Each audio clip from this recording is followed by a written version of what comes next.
Welcome to another round of Spudventures. This week we are back in the Undermountain for session 21 of The Forgotten Ones, our D&D 5e campaign. Take it away, GreatDinn.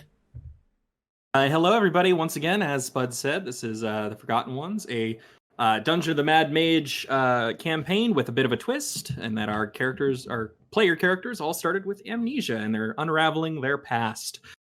Joining us, as always, we have Avis playing Yuliy. Where is the mic? You okay there? I forgot I was muted for like 10 seconds. Okay.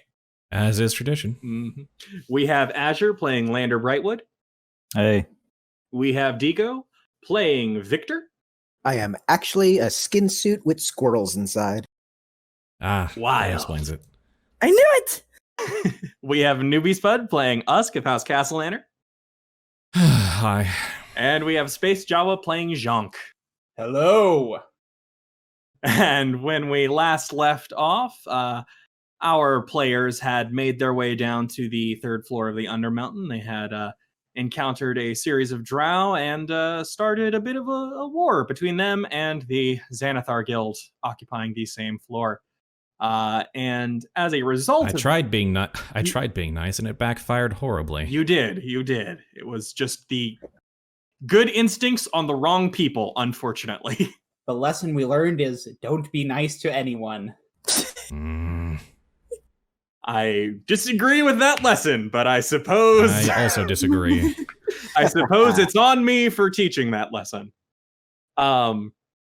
Regardless, as a result of that, the group of you ended up meeting with the sort of head of the Xanathar Guild on this floor, one mind flayer named Ulquis, who has talked with you before. And in exchange for a dagger and the promise to leave him the hell alone, he is going to get you to the 5th floor of the Undermountain through the use of the portal that happens to be near the Xanathar encampment.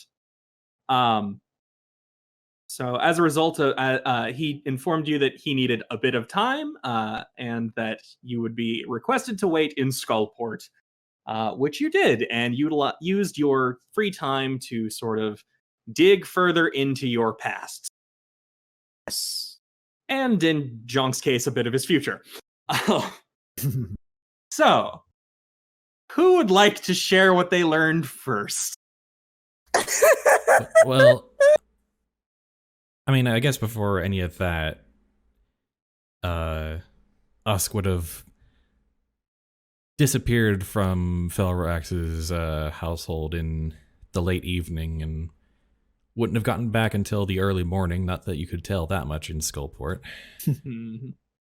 Yuliy has not left her room. Yeah. Who cares? Yeah. Go on. Yep. No one notices. Everyone's busy doing their own thing. Yeah, we kind of did some off-screen stuff. It was very important and very off-screen. Mm-hmm. Yep.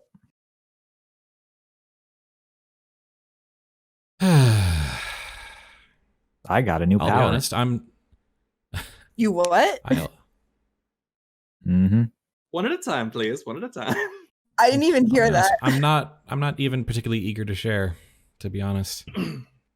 That bad, huh? Excuse me. Well, more like the people I have to share it to. Oh.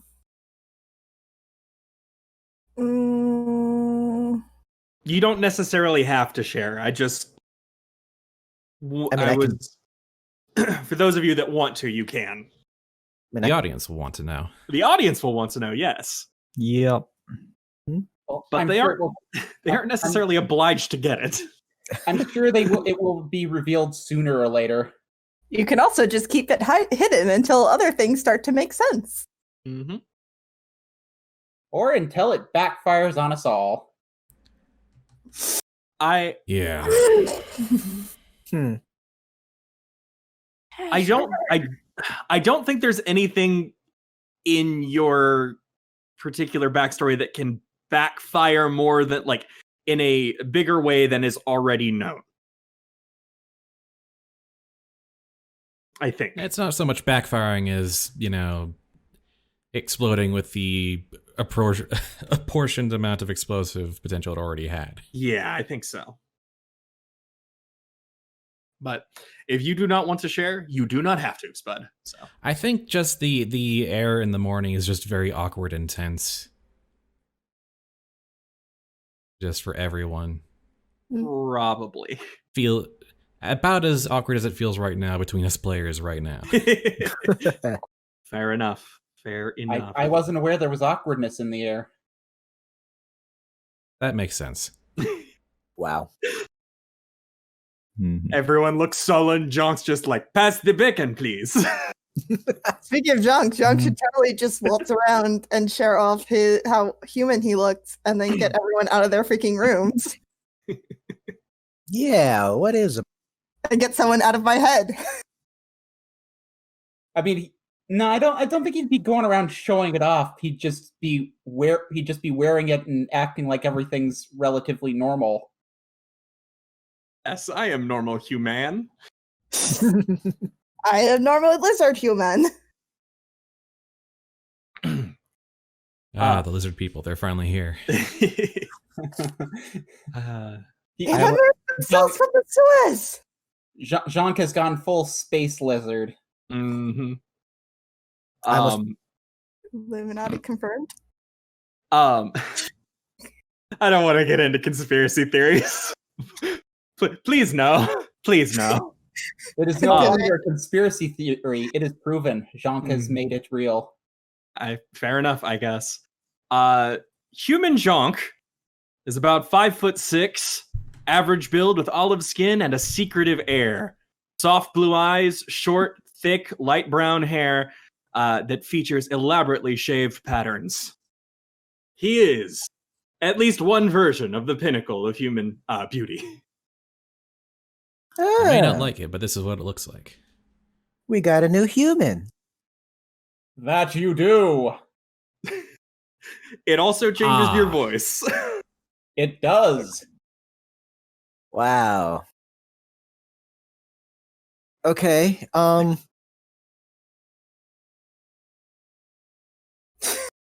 trying not to respond with a fist.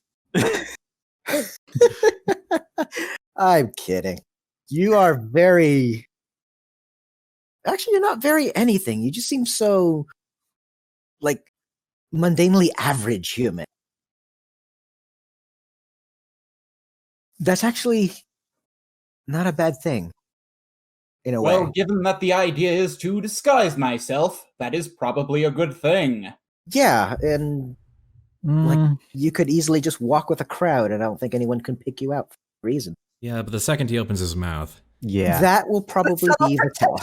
In the voices, The cadence of speech is a bit off. That will give people pause, but I don't think it's going to make people go, the lizard man in disguise. No, but it will make them think this person It's is not weird. inconspicuous. Yeah. But you're also kind of in Skullport, so... Yeah. And there's a complete lack of a French accent. Wait, actually, I probably shouldn't have said that in character, since nobody knows. No, it's Nobody knows what France is. Yeah. nobody knows what France is. Fantasy France. And there is a complete lack of my normal accent. Yeah, I didn't think that thing could disguise accents. That's kind of interesting. Well, it changes your vocal cords. Elemental vocal- plate of France. Thank you, you're- Vernon. The elemental plate. Where the That's where sea, I'm from. where wine red sea means something completely different. Wow. Oh, no. Oh, by the way, aside from the stuff that was previously discussed, Jhank also takes the time to use that power to leave a message with Crunchbite, so that if he dies and future him uses Crunchbite, he will be able to tell future stuff that Crunchbite is his dog. Excuse you. I will make a note of that. I think he paid for it. I guess technically it's junk dog. It's Jhank's dog.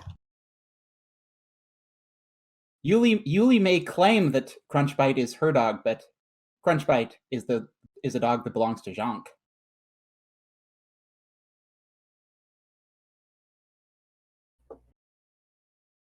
All right. Okay. I have made a note. Alrighty. Yuliy, what were you screaming about? Lander, get out of my head! Get out of my head! Excuse me? So I guess the DM or GM cannot see whispers between players. I cannot. That is interesting. I was Alright. assuming that you could.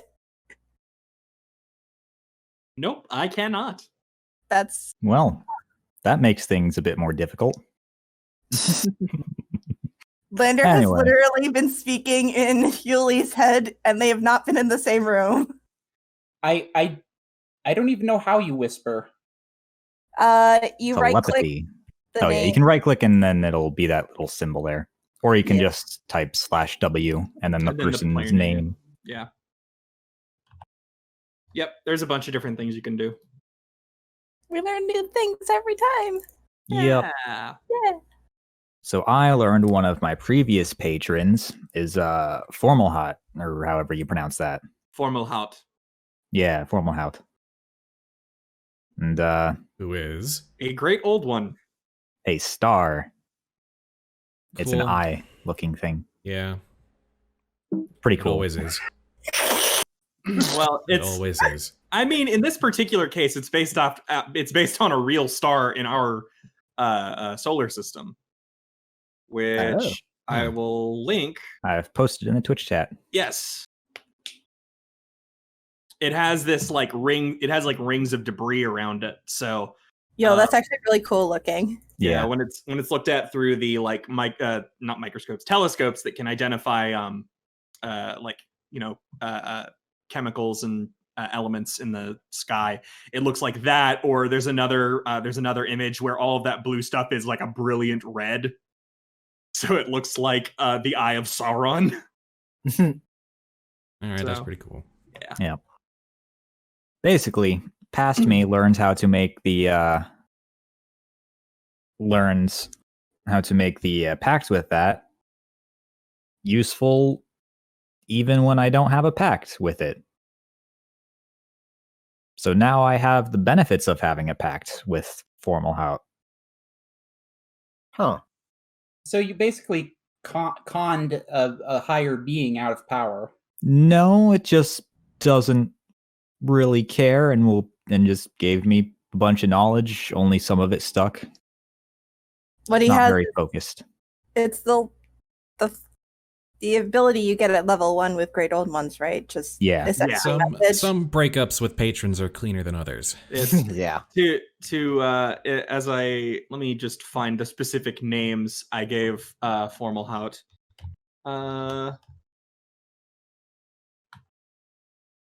Because like when it comes to forms of powers, like that ability is very limited, very small. It's Mhm. Formal Hout in this particular universe is known as the Eye of Eternity. It sees all, everywhere, all time. Subsequently, pacts with it are more about the pacts with it. Excuse me, are more about just serving as yet more eyes for it. Yeah. One of the writing on the wall was connection is with Formalhot, the Eye of Eternity, not of this world, uncaring, supposedly induces madness. No effect here. lies. I mean, madness is a very complicated thing. Also, I attempted to force someone else into a pact, and they exploded. It's see. Who did you force into a pact? And you I say don't know. no effect in madness. Also, apparently, past me learned something from past me before writing on the walls, or before they could write on the walls. Huh. So, yeah. Because, where is that thing? simply put, you did not have access to Dalagar's fortress for all of your lives so far. So I don't know what that means. Sorry. basically, you did not have access to these rooms and subsequently ways to store information as you have Dalagar's during- fortress is Dalag's place. Yeah, Okay. Dalagar's fortress is where you are currently staying. Got it. You did I- not always have access to it. Yeah, I don't Yes. know. I wouldn't. I didn't pick up on what that meant either. But Sorry about that. somehow, the first me to use this place was able to know something from the life before, such as formal house was irrelevant to my studies and not useful during our first descent. Myself said as much, though I don't know how long ago that was. Still, this contract is not severed. May be useful in the future. Unlike the one that's fiendish in nature who clearly hates you. I will learn more about that next time. You should. I'm very interested in that one. How badly did you miss them off? Yeah. Cool.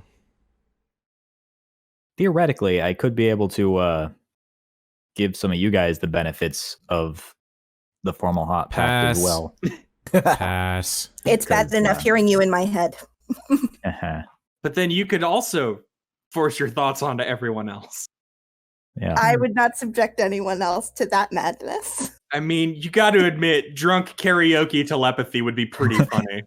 That does sound like it could make it for a hilarious time.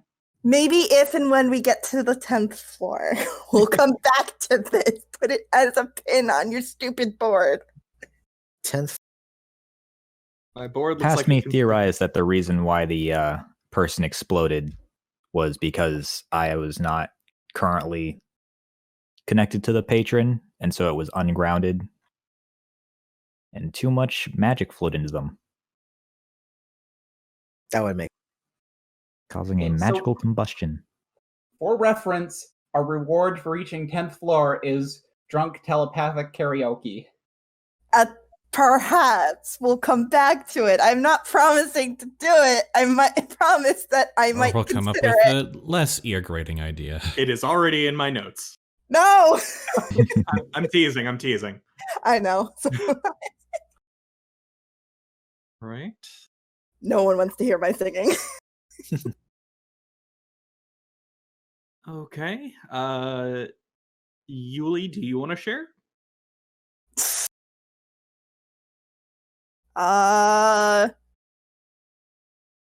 So we made a deal with Bronwyn, and it includes interest that is slowly increasing because we haven't done it yet, and because we came back a second time. So what is it? She wants the entirety of the 18th floor. Oh, Well, she's already claimed my chair. She can keep your chair. Because it is not your chair, it is her chair. No, I'm pretty sure it is my chair. I'm not going to fight with a great worm. I will fight with you, and I will probably win. I would not win against her. honestly, if someone wants to go ahead and fight a dragon for their chair, he is more than welcome. I am not getting in the way of that. We kind of offered up our service to serve her to do this. Okay. And by What us, did we get in I return? mean essentially everything that she's given us. Let me go back up and actually see. The 2 chests, that's one part of it. Heck. She's used her own mana to get messages from our benefactor to us, laid out the breath of the Undermountain before we died, and offered some of her unleased cursed crap, her words, not mine, for our own use without even having it returned. Also, she's had to suffer with some of us being really rude to her and not giving her the true respect that she has rightfully earned. Also, I play an important part in saving the world, and I think that is kind of a big deal. Mhm. Yeah, sure. After all, if So that's sort of I- the Nine Souls thing was probably something of hers, huh? It might have been. Might have been. But it was specifically said that she wants the 18th floor to herself because she can't get to Waterdeep and Skullport and it's too cramped. And if we come back a second time, she's going to start adding interest to our debt. And we've returned a second time. And I don't know when this occurred, but I do know that I was with Usk and Hollyhock when this deal happened. What a moron I was. I would think that saving the world would be a pretty good payment.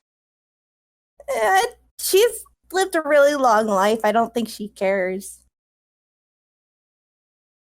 Also, you were really rude to her, Usk. Well, she probably deserved it. Past Usk and now Usk are very different people. Yeah. Yes. Yes. Very. She was really mad.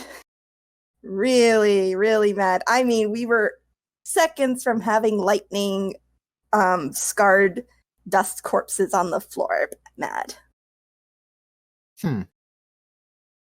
As a side note, Fat lot of difference that would have made. I discovered that any thought of connection between me and Lolth was premature. It would appear that the spider totem was actually given to me by the most important man in the world, and it is shaped like a spider as some kind of joke.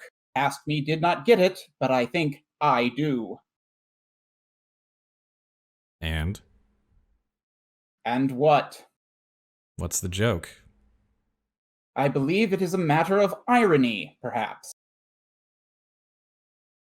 Okay. I had two moms. I believe that what we discovered with the city of Drow and the spiders probably has something to do with it.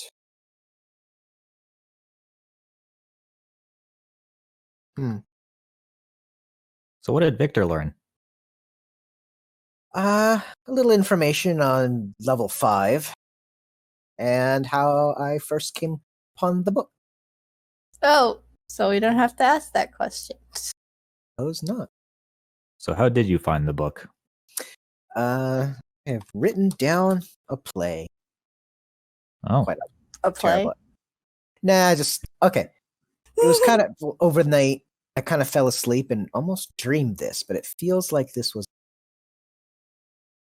right in notes because I wrote like a madman as soon as I.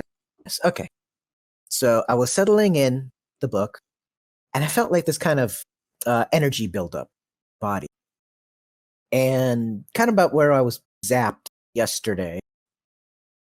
Traveled up my arm, my muscles tensed up into my chest, into the skull. And then for a moment, my vision just went white. And I had a vision. I was in a sanctuary. And I wasn't supposed to be here. Because I'm supposed to be in Skullport, not a sanctuary. But this was the deepest recesses of Ponte's great church. By all accounts, I probably should have been kicked out for whatever I said and not let further in. But again, I'm probably better at theological debate against the head priest than I thought I was. I don't. But this is the first time I was in this area. And, well, lucky for me, or maybe not so, reputation had not preceded me yet. So I found myself sitting in an uncomfortable chair, gazing at mountains of books and scrolls that covered the priest's office. You're sitting in the principal. We're in grade school. There was an organization to all the chaos around here. I'm not sure what it was. Didn't seem terribly obvious, but the priest was having trouble getting me the book that I guess she felt certain would provoke a very interesting conversation. But she did find it. She pulled out this large tome bound in green gilded symbol of Shantae on the cover. And she told me that she heard arguments such as mine before, condescending when she told me this, and she asked me if I knew where this book was found. I did not, I responded.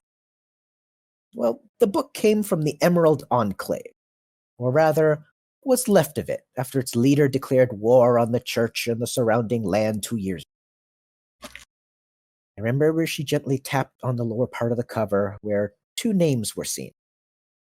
The first name comes from the church's earliest allies, Harandave Donohar, who founded the Emerald Enclave back when they were, or at least pretending to be, cooperative branch of faith.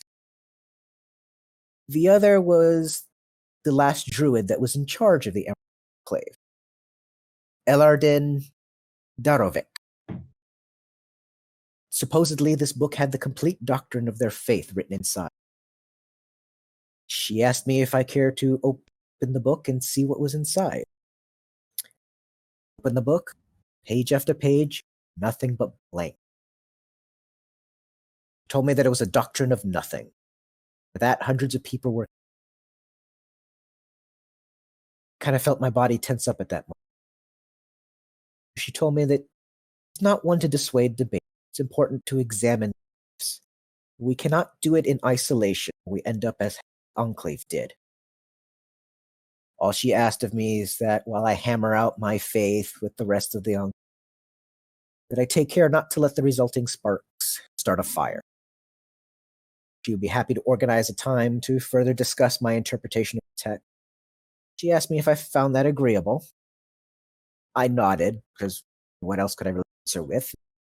I just kind of stared at that book, staring at it as it sat on the desk. Surely there was more to it than just that. Blank book. And then as I heard her voice droning, scheduling time for the debate, I drifted back into the Undermountain and into my body in my room.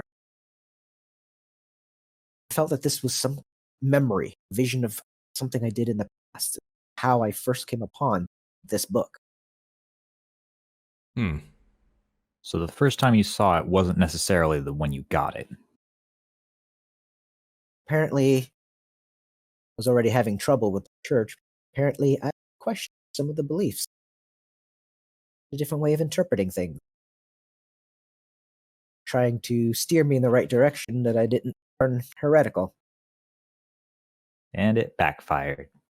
Maybe not backfire so much as it just wasn't enough to dissuade me. The book was probably more compelling. Yeah. Well, it always seems like the answers we get are always very precise answers to the questions we ask. Yeah. And I did learn a little What bit. was the first? What was the first time you laid eyes on the book? Well, before the important thing happened. Yeah. And I did commune with the book and get a little more information on the 5th level, Wildwood. Willowwood. Oh, Willowwood, sorry. No worries. Wildwood is a beach in New Yeah. Jersey. Right? It's very crowded. It shouldn't be. Yeah.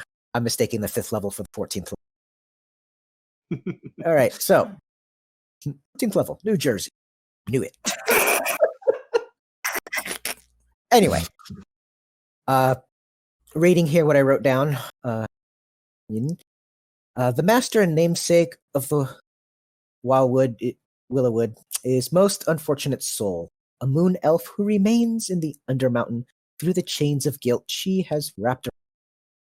She has been in the Undermountain for almost 2 centuries now, and has lost touch with the bounty of nature that lies outside what was wished.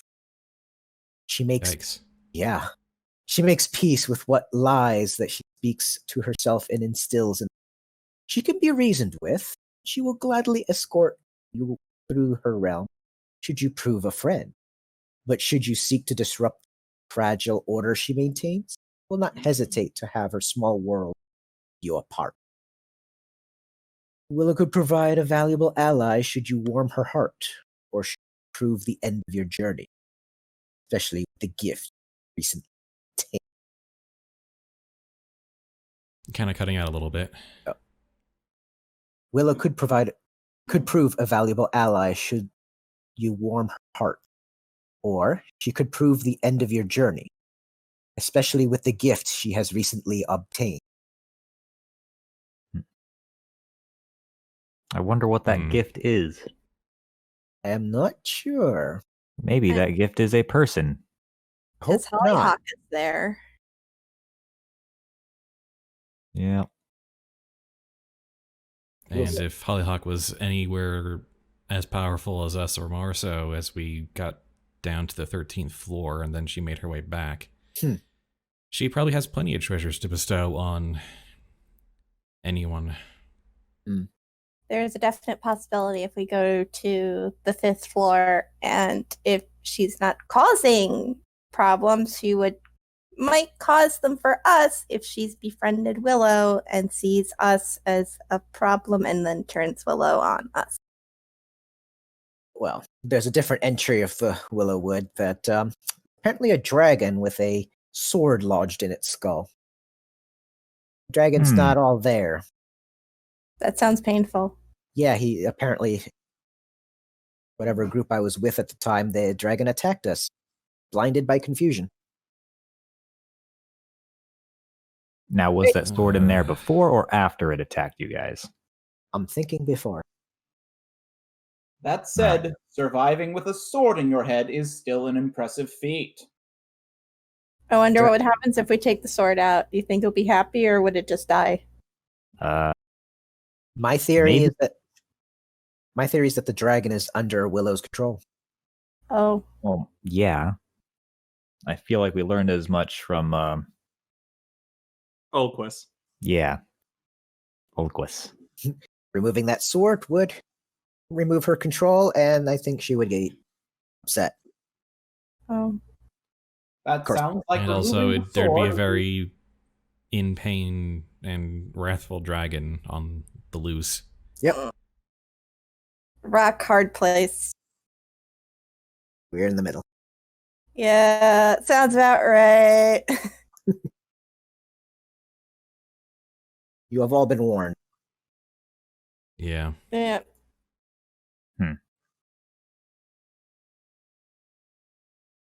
Or anything else, or are y'all ready to go to travel back to the encampment and head to the 5th floor? Stone. Ah, yes, the Stone of Galore. Apologies. Also, we have an important mission we need to see to before we leave. And that is? We're not helping you get the chair from Bronwyn. As much as I'd like that to be accomplished, this is a different mission. You sure about that? Yes. Well, tell us what it is. I received a message last night and this morning from the sending stone shaped like a spider. I am apparently responsible for making sure that town's locks are repaired. Because that ship is currently on its way. So you're a locksmith now? It's locks as in like channels. Oh. Oh, I thought you were just making a joke. No, it's locks as in channels. Like Yep. I remember those the things boat now. path to Skullport is They help currently raise and open. lower the water. I mean, I knew that. I just thought Level. Avis was making a joke. I was making a joke. Just didn't know how far the joke went. I apologize. I just I always try to play it safe. You're fine. I didn't know what you meant, so good. I was totally making a joke, and then it's good that it wasn't exactly what I thought it was. So yes, currently ships cannot get into or out of Skullport unless they can be physically carried by hand. So that's been a big part of the problem as far as why things are so hard to get.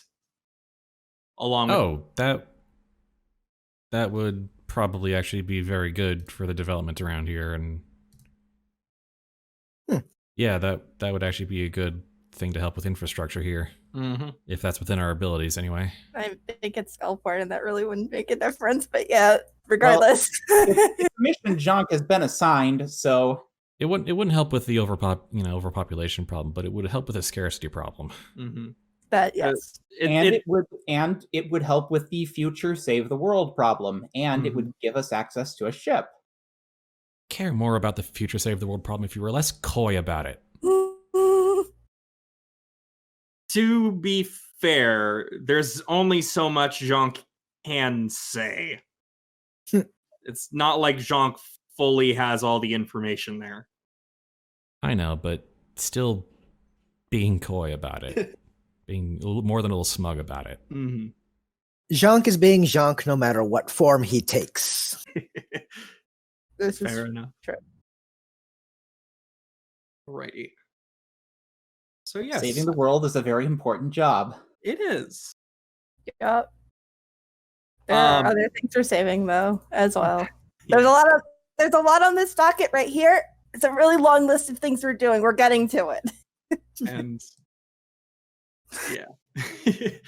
Yep, there's a whole bunch of stuff. Anyways, so Stone of Galore, correct? Yes. Okay. Mm-hmm.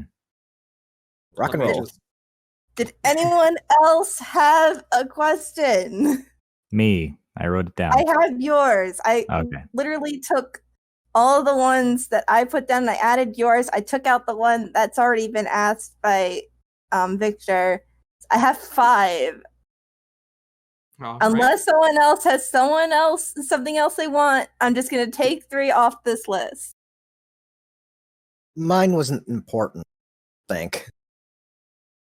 Most of them are questions of mine. So if you have something you want to ask, you can. I'll just take one of mine out. It's fine.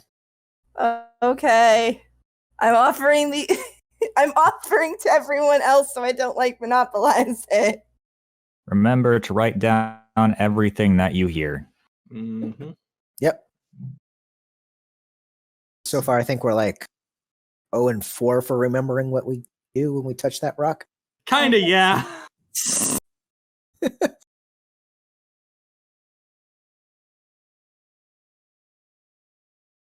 Honestly, I'm a bit surprised none of the previous iterations of ourselves left a note on how to use it or what it is. Well, On the one hand, yes. On the other hand, it seemed like you were fighting over it, so maybe not. Yeah. All right, yeah. We were I- not that good friends. And Yeah, just fair. generally how much snooping we do, and the fact that all my journals are coded. Locked in my Pastor. safe with a hand. Yeah. past us were a lot worse people than present us. All of my Yeah. writing is just And so we're still not confusing all that that only great. I could possibly understand it. We're getting better. It's fine. So if we just die a couple more times, we'll be great. We'll be perfect. Well, I'll be Steph- lawful good. That is definitely that is exactly how I've planned this. You got it in one. There's definitely nothing else that could possibly happen. I see it as more of a randomizer. Yeah.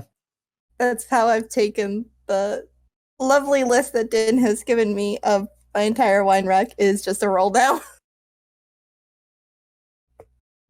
Which we do need to. I need to at some point make sure that I have written down on that same document what each one actually does as you drink them. So I'll edit that later. All right. It's okay. Okay. So you attune to the Stone of Galore, Yuliy? Yep, let's go. All right. First thing that happens is you feel that same magical surge of energy that happens every time you grip the Stone of Galore, and you find yourself with the knowledge of how to cast Crown of Madness. I see. Everyone else, you also see something happen. You see Yuliy's body get what? a little gaunt as she drops 10 pounds instantly. Whoa. What did you say happened other than after Crown of Madness? Yuliy's body becomes a little gaunt as she loses 10 pounds instantly. Yeah. I see. It just kind of wiped out a bunch of weight on you. not a bunch, but in this case, it's enough noticeable, and you feel kind of like you got punched in the gut, Yuliy. That's par for the course. The last few hours. Yep, that's par for the course. It's fine. Instant fat removal. If I'm remembering correctly, it'll go back to normal after she disattunes. Yeah, theoretically. And there. Allegedly, yes. Now, I forget, is there a way to attune without using remove curse? To deattune without using remove curse? Yeah. For the Stone of Galore, the only other way to do it is to have it attuned to someone else. Okay. Yeah, this is our procedure for a reason. Yep. Mm-hmm. Yep. Or I guess you could destroy the stone, but I wouldn't recommend it. Let's not. So, I got 2 chances. Unless someone else has remove curse. I don't think I get removed. I would think that I would, but I'm pretty sure I don't. What level is it? Level 3. I wouldn't know until next level. No, I don't have remove curse on my list. I don't remember when I get level 3 spells. I think it's next level. Dispel magic, but not quite. Hey now, spawn is a really strong word. It sure is. Galore might not be in a good mood. Oh. Probably from all the attuning and not attuning. Deattuning. Disattuning? Meh. Just tuning. Listen, none of that is my fault. I am innocent of all wrongdoing until proven otherwise. I mean, it's pretty much entirely my fault since I keep on breaking the curse. Yeah. Yes, we can get mad at Lander. I'm innocent. In a sense, I will say, in a sense, you're kind of also starving it. Listen, I want to ask all the questions. I know. Anyway. I'm not saying you're doing wrong. I'm just letting you know that, like, the way it works is that it kind of always wants new information, and you're kind of starving it of that. Maybe come up with a more symbiotic relationship than Stone. Listen, we're starving ourselves. It's fine. It's starving. We're starving. It's fine. The stone canonically opens the mouth it doesn't have and goes, "Excuse me, princess. I didn't ask to be cursed either." Now I'm curious what it would say to Lander then. Stop taking me for granted. Well, it just called me a spawn of hernia, which I am really insulted by, but whatever. Questions. When was the last time Lander and Nezram interacted? Yeah, I want to know about the, what happened the last time we interacted? I just don't know if that was the right spelling, because... Yeah, it's Nezram. Okay. Yep. I looked it up afterwards. Very ancient wizard. Hey.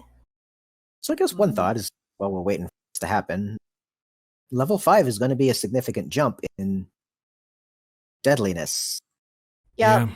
So we gotta get through. Oh wait, no, we're going straight to 5. Never mind. Mm-hmm. Yep. Which kind of negates a thing on level 4. That was going to be my question. Do we want to at least touch level 4 first, just to get a feel before we get to level 5? Do we even know how to get to level 4 from level 3? Not yet. We don't have the way down yet. I actually, this was something I did not realize because it's not marked on the player map. It's marked on the DM map, and it's not really clear. You passed by a stairwell leading down to level 4 on your way into the encampment. To answer your question, yes, we know. Yeah, you actually do know where it is, although it might not have been immediately obvious. Well, here's the thing: if we even try to tap down to it, we'd have to go through that potentially a glyph. And do we want to do that? Is it that doorway? Those doors? Yes. Okay.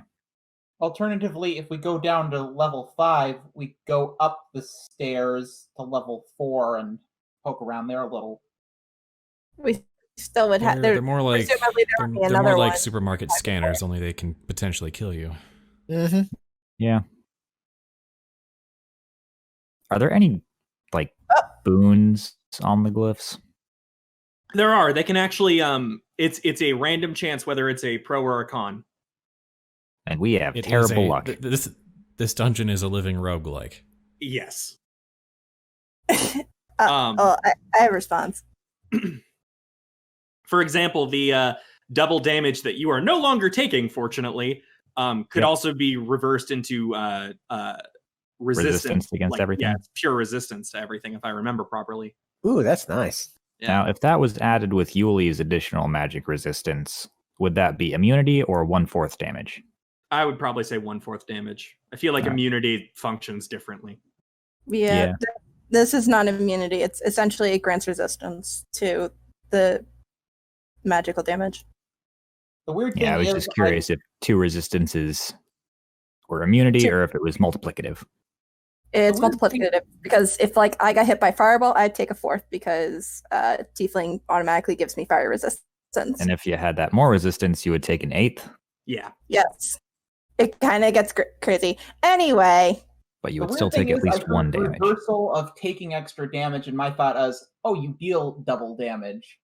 It's That would be the dealing half damage. the would be rune was opposite of armor that. based. Ah, your warlock and his first patron spoke long before our paths were unfortunate enough to pass. Pulling from what gifts he has given me, it seems likely that their contract was intentionally severed to protect either the master or the student from the grasp of the dungeon's master. All right. Hmm. Nice. So before we found the Stone of Galore, and it was severed to protect one of you from Hallister. So we left on good terms. Good to know. Presumably. For now. Also, somewhat concerning that a warlock going into the dungeon of the Mad Mage, it puts their patron at risk. Well, Nezrim's not like a traditional Nezrim's not your patron. usual patron.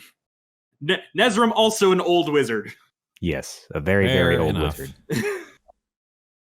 And a planeswalker, except not the magic kind. Not the Magic the Gathering kind, but Right. The D&D kind. It also, like, Hallister and Nezrim are both old enough that they might have actually crossed paths in the past. Yeah. So, all right, Nezrim what's the has- next question?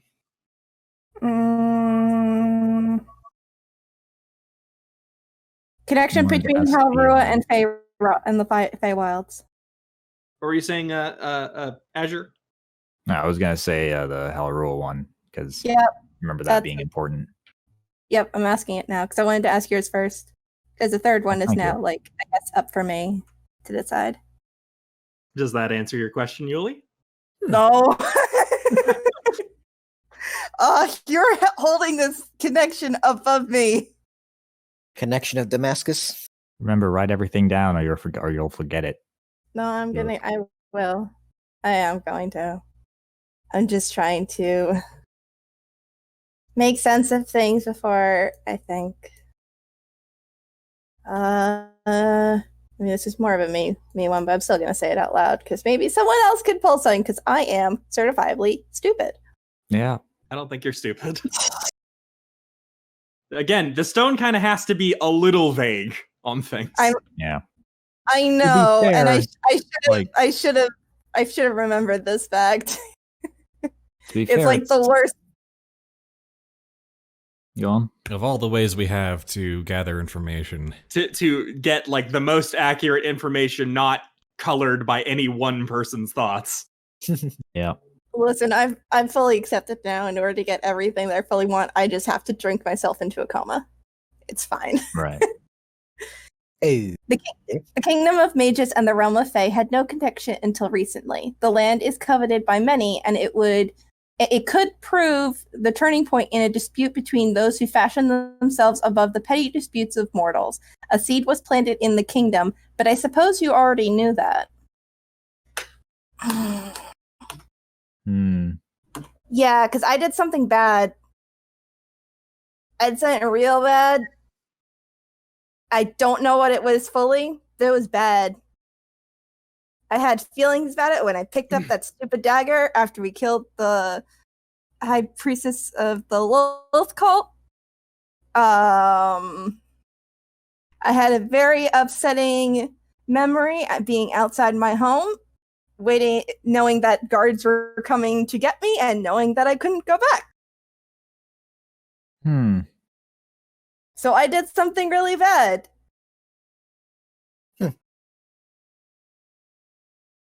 Now, did we ever determine if you were just from there or were you royalty or something?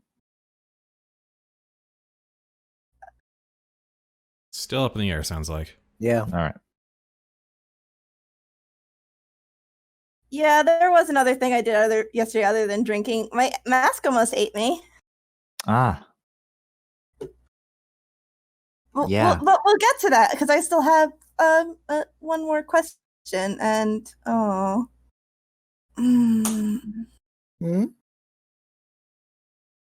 have to decide if I want knowledge or if I want to feel better about myself. Okay. Well, knowledge is knowledge. side, Feeling you better always- about yourself is not a guarantee. On the bright side, you can always feel better about yourself by drinking alcohol.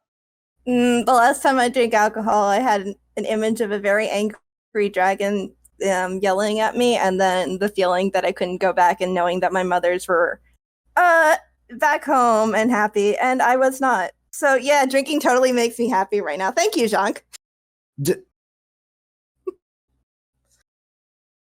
I mean, drinking usually makes Yuliy happy. This last night was not happy. It was not happy. Drinking helps Yuliy put on a twee smile over her angst. Yes. Here's the thing. In What's that that case, you line were of- drinking from that goblet. Listen, Just drink what's regular that thing alcohol. what's the thing about people who smile the loudest are actually the most broken? Yeah, maybe. People who smile the loudest? I don't know what Listen, the full line is, some okay? people smile. Some people have such, like, It's this full line of like 3 different characteristics that are I really know. positive. I know. I don't remember the I Pretty know. sure you I just know. jammed 3 quotes into one there. some people Yeah. just smile, have such a smile that you can hear it. Smile brightest. It's brightest was the word you're looking for. I'm tired. Okay. Yuliy is a very loud smiler. You It's can very hear the teeth grating. Oh. Sorry, Verminquest screams as she smiles. That was my night. That was my full night. Let's see. There's 4. I am rolling, but I totally can just ignore this. Okay. Yeah, I'm ignoring it. What are the names of my moms in Halrua?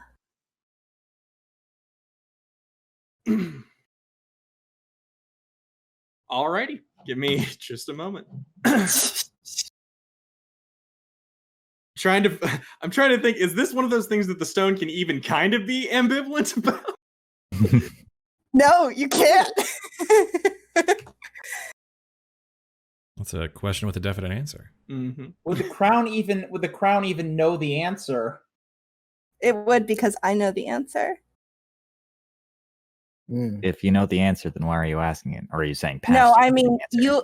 Yuliy, as a concept, knows the answer, so the stone has to know. I just don't know the answer right now, but Yuliy at one point did.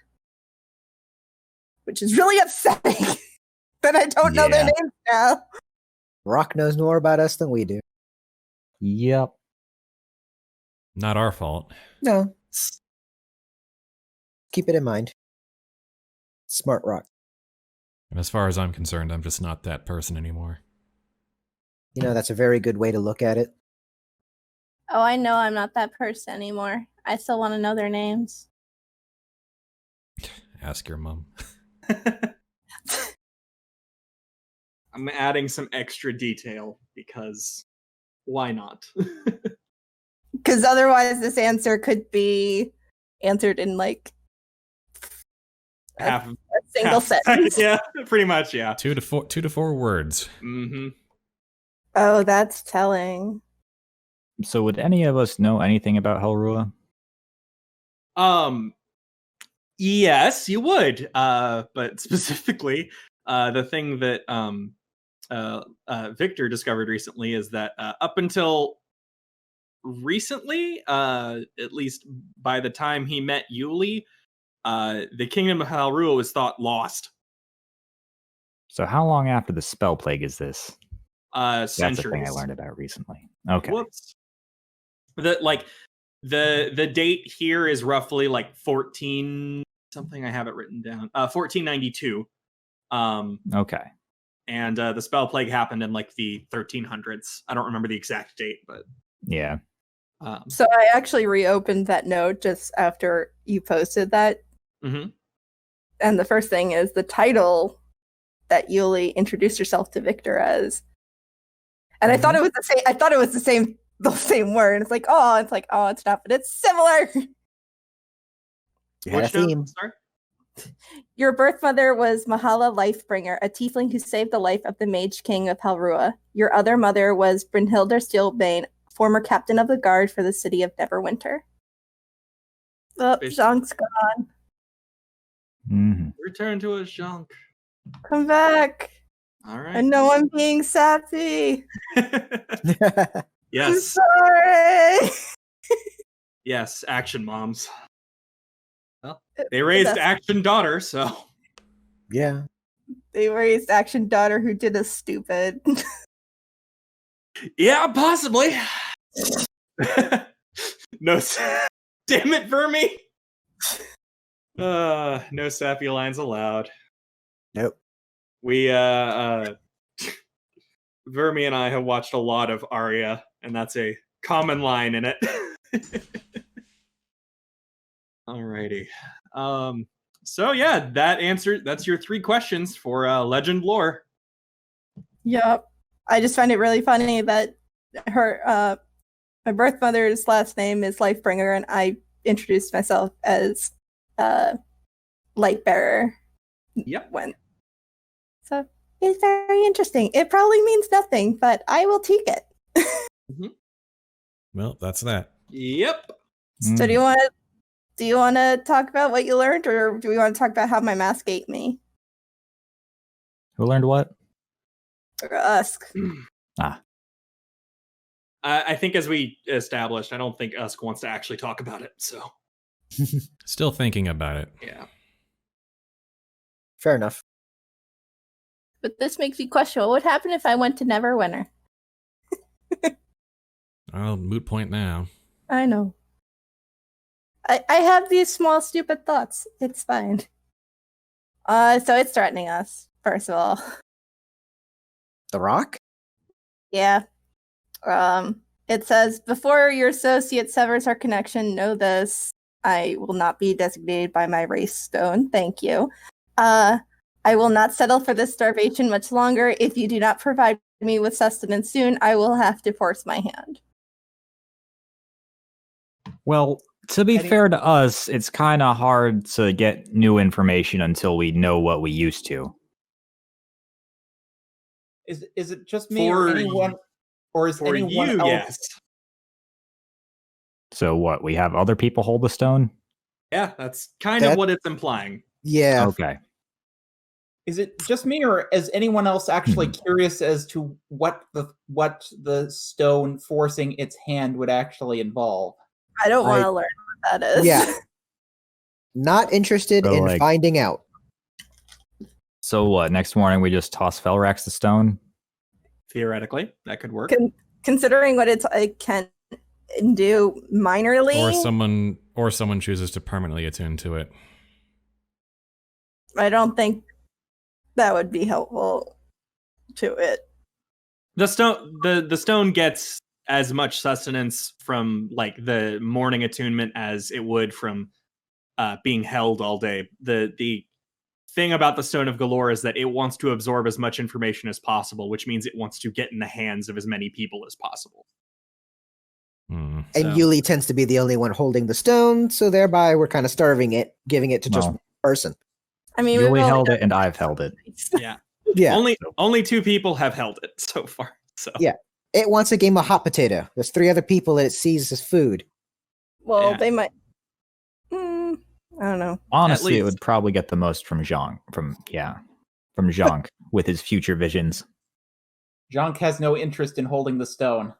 Well, then we have to find someone else to hold the stone if we want to use We it again. don't have that many allies to burn. Yeah. Not necessarily just- burning an ally, but Yeah, especially if they forget about it afterwards. It will still Hey! it will still do harm to them. Mm, And I realize maybe temporarily. a lot of you don't care about that. I don't think it's a good idea.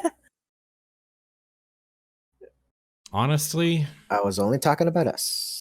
At the very Honestly- least, I am absolutely against the idea of getting it to Broadwin because she would just take it. Yep.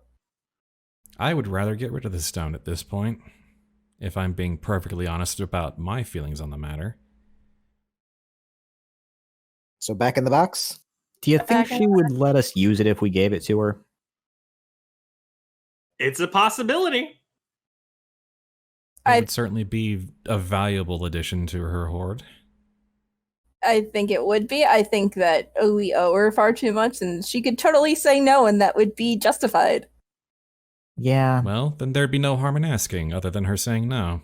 Does she Sure. know we have it? Hopefully Uh, not. Not necessarily. Probably not.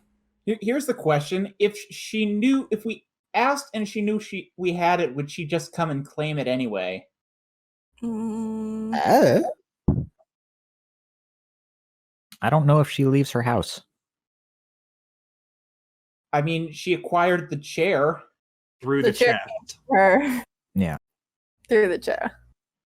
Because the chests all go through her or something. So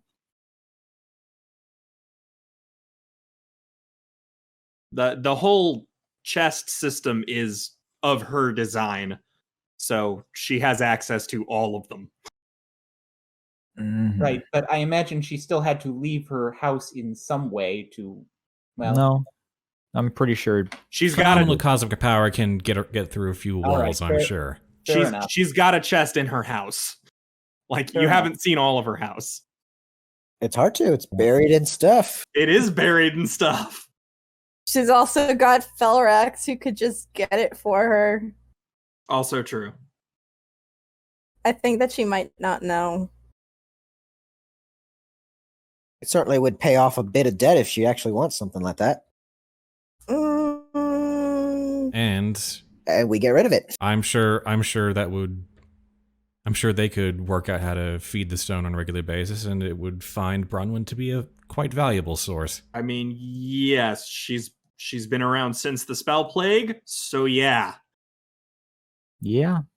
Bron, And if we can if we could come to agreeable terms that we could use it to further mine our own pasts without starving it and forcing its hand. see, when we put it like that, it makes it seem like we're using her to use it, which I don't think would go over well. Well, it's up to her whether she's interested in a cursed stone that eats knowledge and gives it back in lore. Yeah. But I'm saying there wouldn't be much harm in asking. I'm agreed to this. The harm would be if she wants the stone and doesn't let us use it, then we would no longer have access to it. Yeah. Honestly, at this point, oh well. this stone empty. Yeet. Yeah. feel and like if there's we're still a all lot we we're can all learn. writing down notes, then at this point, I mean, it's The fact of the matter is, if we entered into that level of a deal with Bronwyn, then to some extent she has to also work with us if she wants us to get the job done. Mm, And I realize that's a What bit was of her a end hard of the stance, bargain? allowing us to use the chest transport system, among Right. other things, yeah. and giving us various artifacts that we then lost in the lower levels. Okay. Point. But the fact of the matter is, this is a job that's going to take longer than one run, and so we have to work together on some level if we're still committed to this. Yeah. And if we're not, she can just take whatever she wants with Blade and Fire or whatever she fancies anyway. Yeah. So let's not tiptoe around it so much. So does Sona Galore have anything else it wants to say, or? No, I think it's said its piece. It's just waiting for the painful disattunement. Well, there you go. Remove curse then? All right. Remove curse. Yuliy, roll DC 16 wisdom saving throw. Congrats. Hey. You didn't forget anything. That's a first. I would have cried. We've always failed that. Mhm. I would have cried. Congrats, you remember who your parents are. Hooray! Well, you remember what a stone told you about your parents. Well, okay, that. Which the stone got from Yuliy. Listen, I wanted names, and I got names and who they were. So that's more than I wanted, and I got a lot from it. So I'm not complaining. You got name and title. Yeah. Name, title, and a little bit more. I got the race of one, which means I'm a hybrid. Maybe. I mean, Very possible. Or adopted. Well, one's adopted me. anywho. So yes, with that, I guess unless Yuliy, you want to talk about your mask thing, we can visit Bronwyn Yes, and then talk about it. So I tried to see what would happen if I meditated on the mask. It hurt a lot. To clarify one thing real fast, the mask is Yuliy's holy symbol through which the Paladin magic works. Gotcha. Oh. Yeah. So Well, now I just am very confused.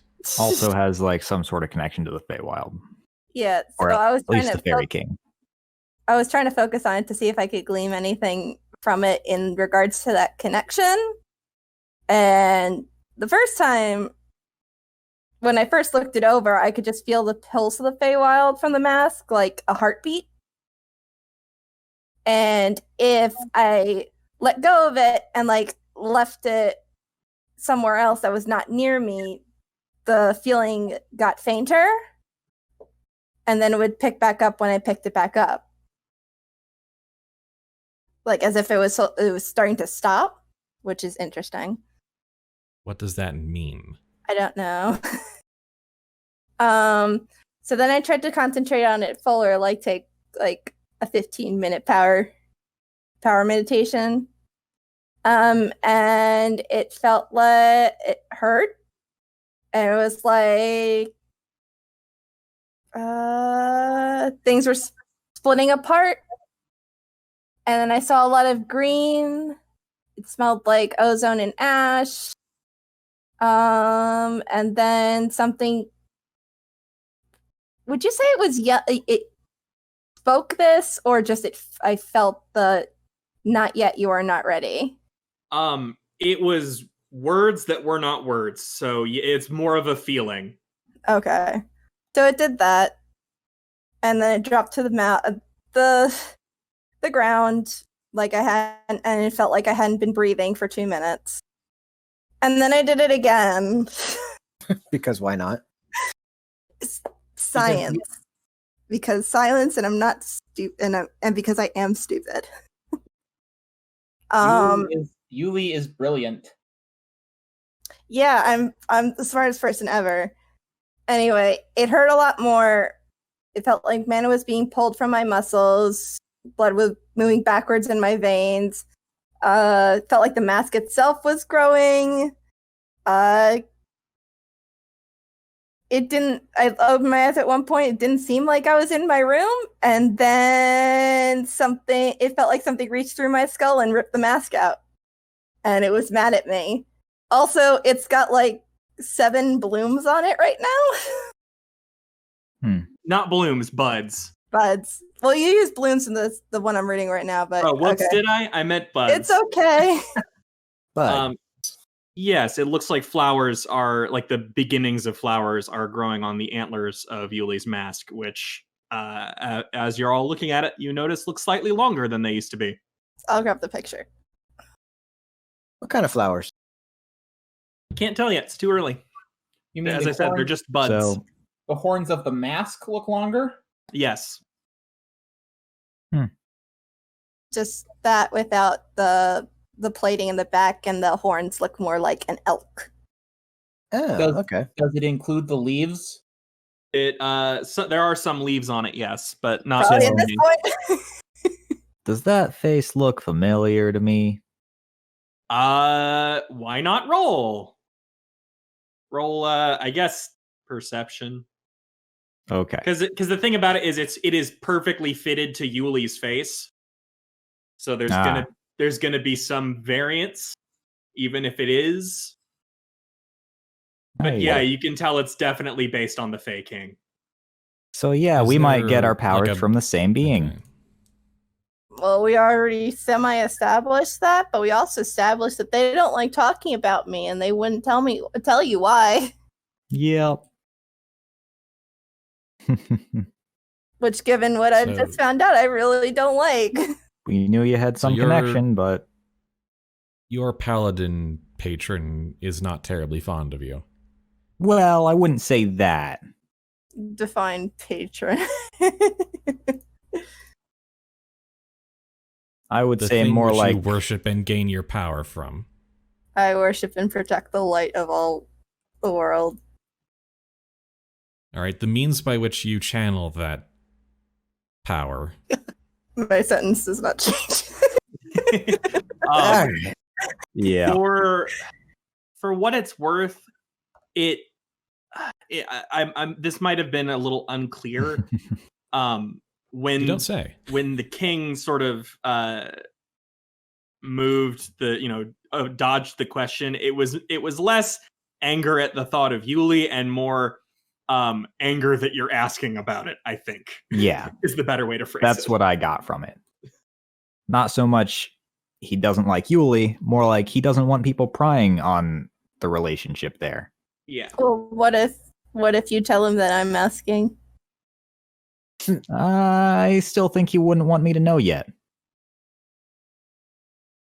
Apparently doesn't want Yuliy asking. I want to know. I did something stupid. I want to know what it was.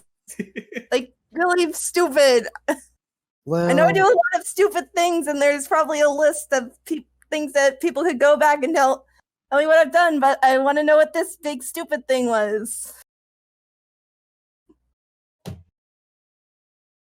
The more we know about the stupid things we do in the past, the better we will be equipped to avoid repeating them. Or just do more stupid things that are just the same. Problem is, everyone hates us so much that they won't even bother to retell us because it's too painful too. fun So, time. out of character a bit here, that vision that Jhank had of Yuliy was Mhm. probably her Elder Champion form that she gets at 20th level. Probably.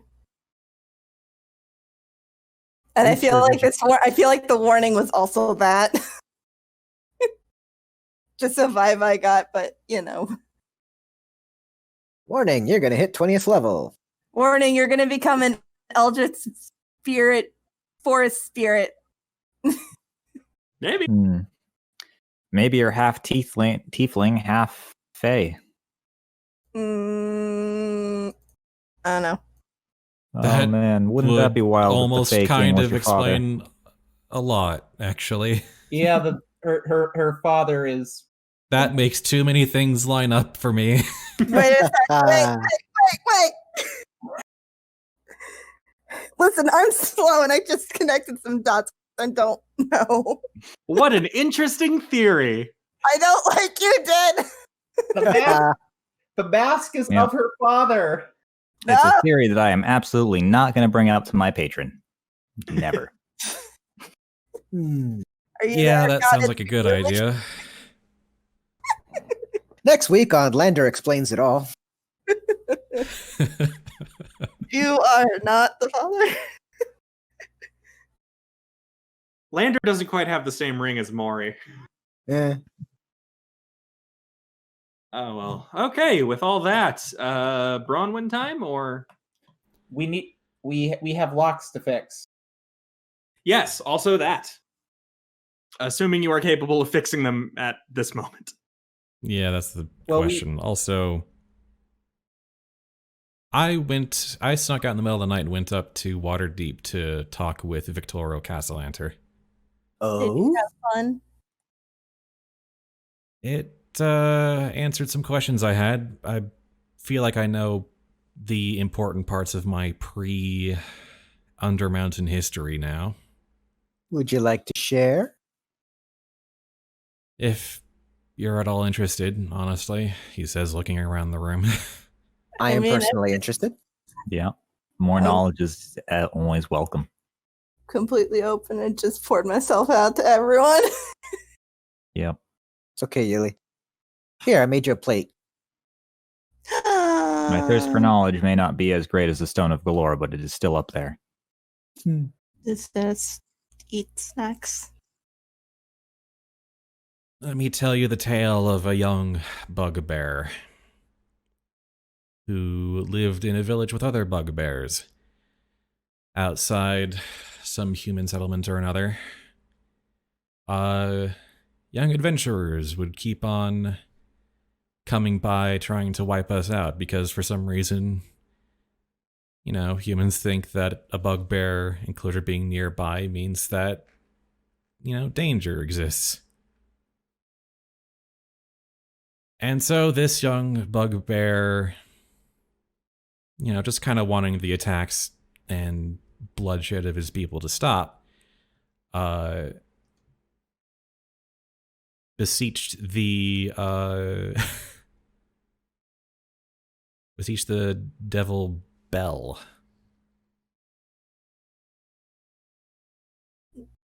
The archdevil Bell, former ruler of Avernus. Wow. Yeah. Go big or go home, huh? home. Same brain. And Bell wasn't like... Bell kind of found it kind of sappy, to be honest, but the fact that I managed to swipe his ring of protection kind of showed him I had, had the balls to do it. So, for a while, I was carrying Bell an archdevil's ring of protection, which was really saddening, knowing it's somehow lost in the Undermountain, I'm sure. But beyond that, Bell granted me power.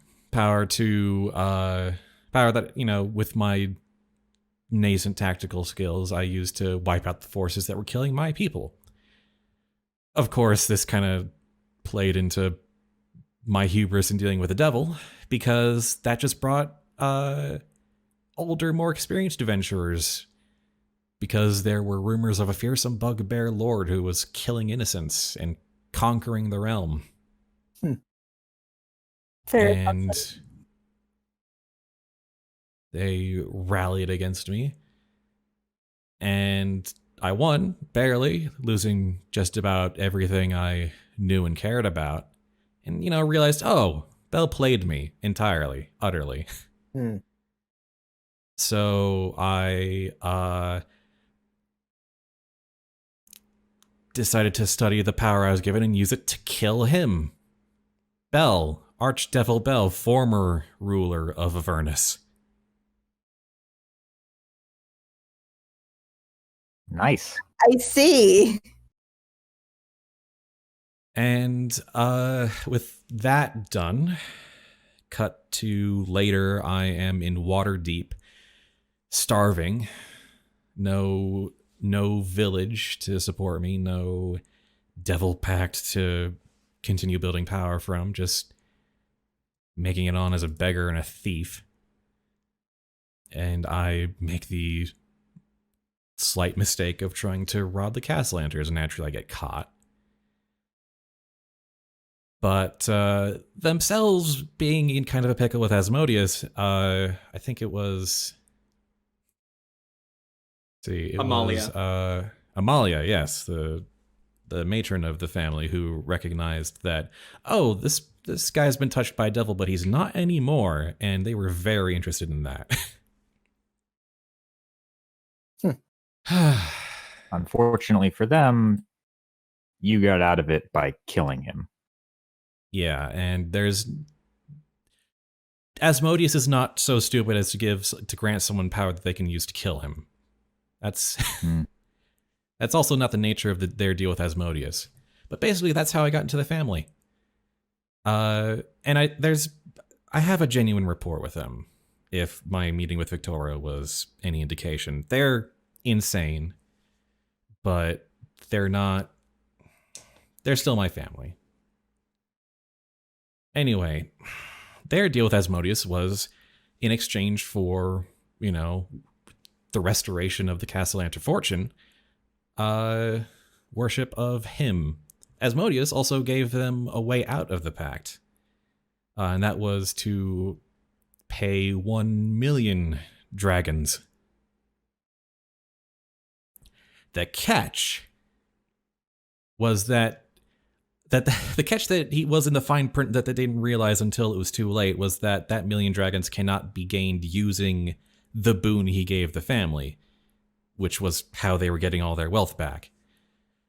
And that's why Osvaldo, the firstborn that you killed, was a devil.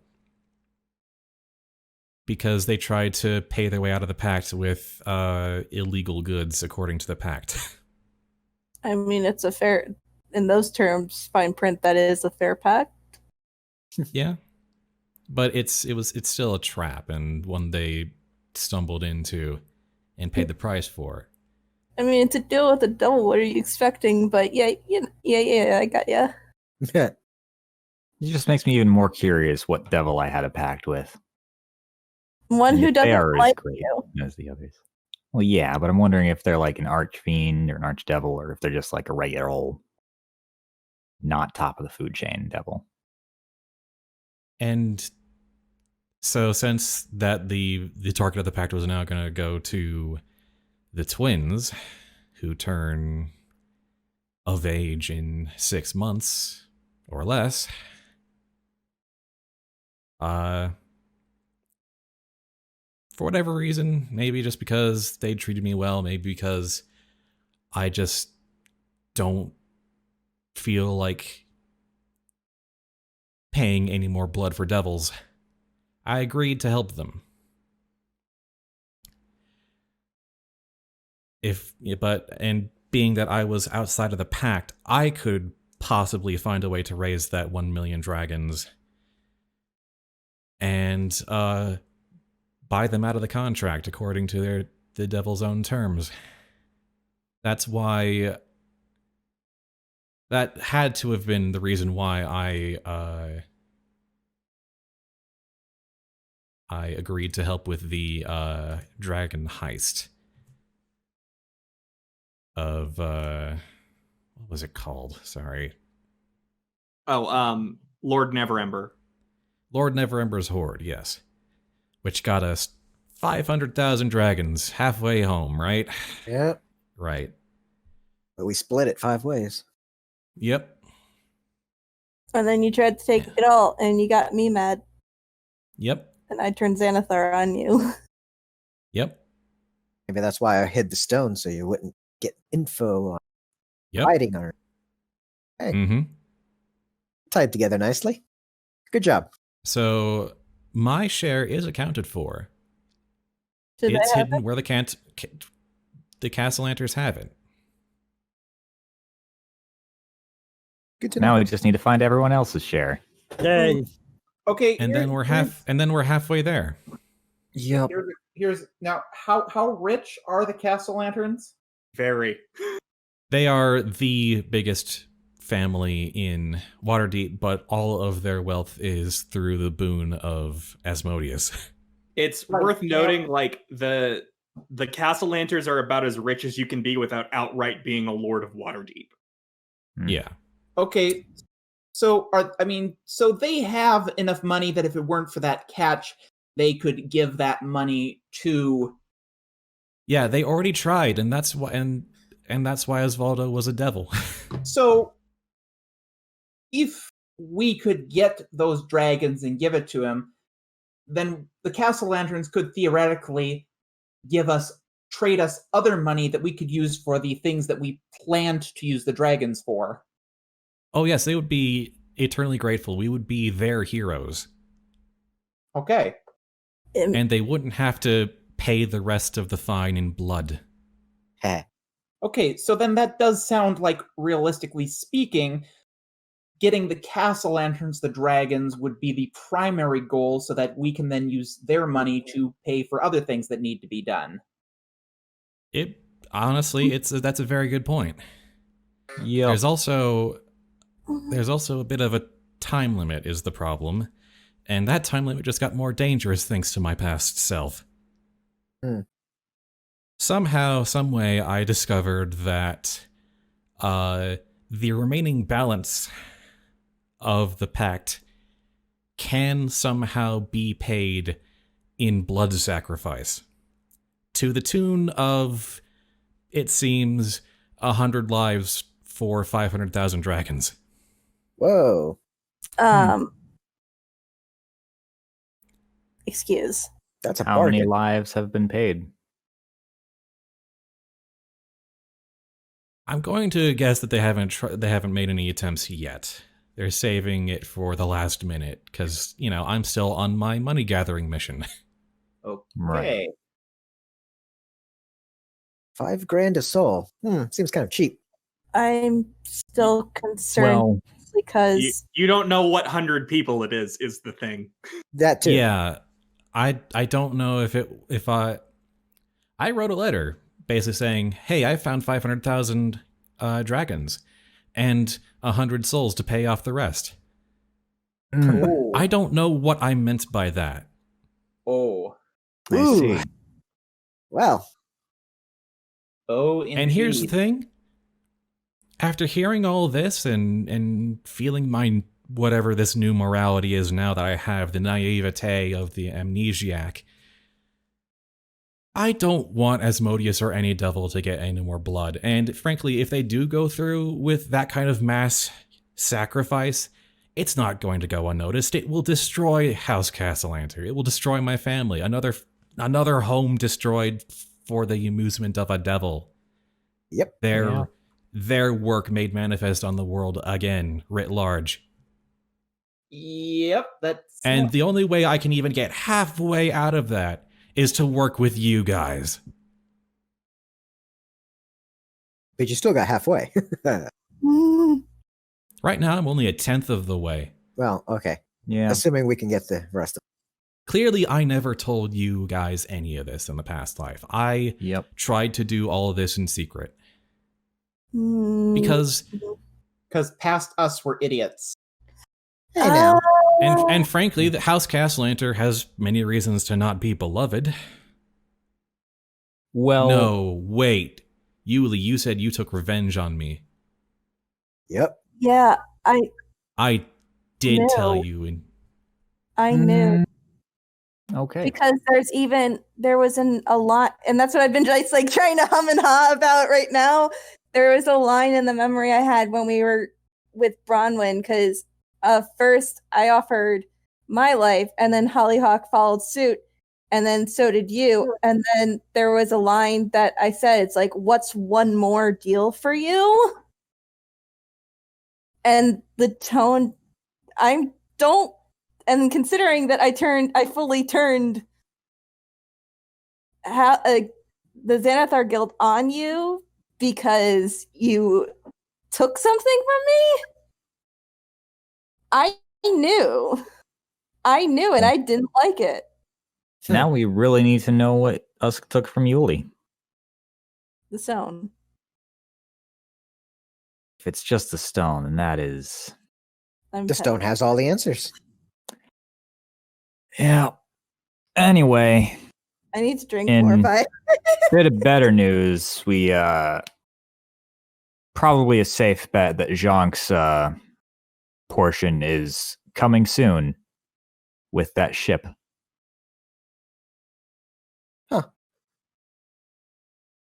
what makes you say that's a safe bet? Coming soon well- to a theater of war near you. Because we each hit it in different places. one of them was a ship to build a nation. Oh, heck, you're right. That is, of course, assuming that it was that is Jhank's. Well, you're right about it being a very good candidate. Yeah. I mean, but then that implies that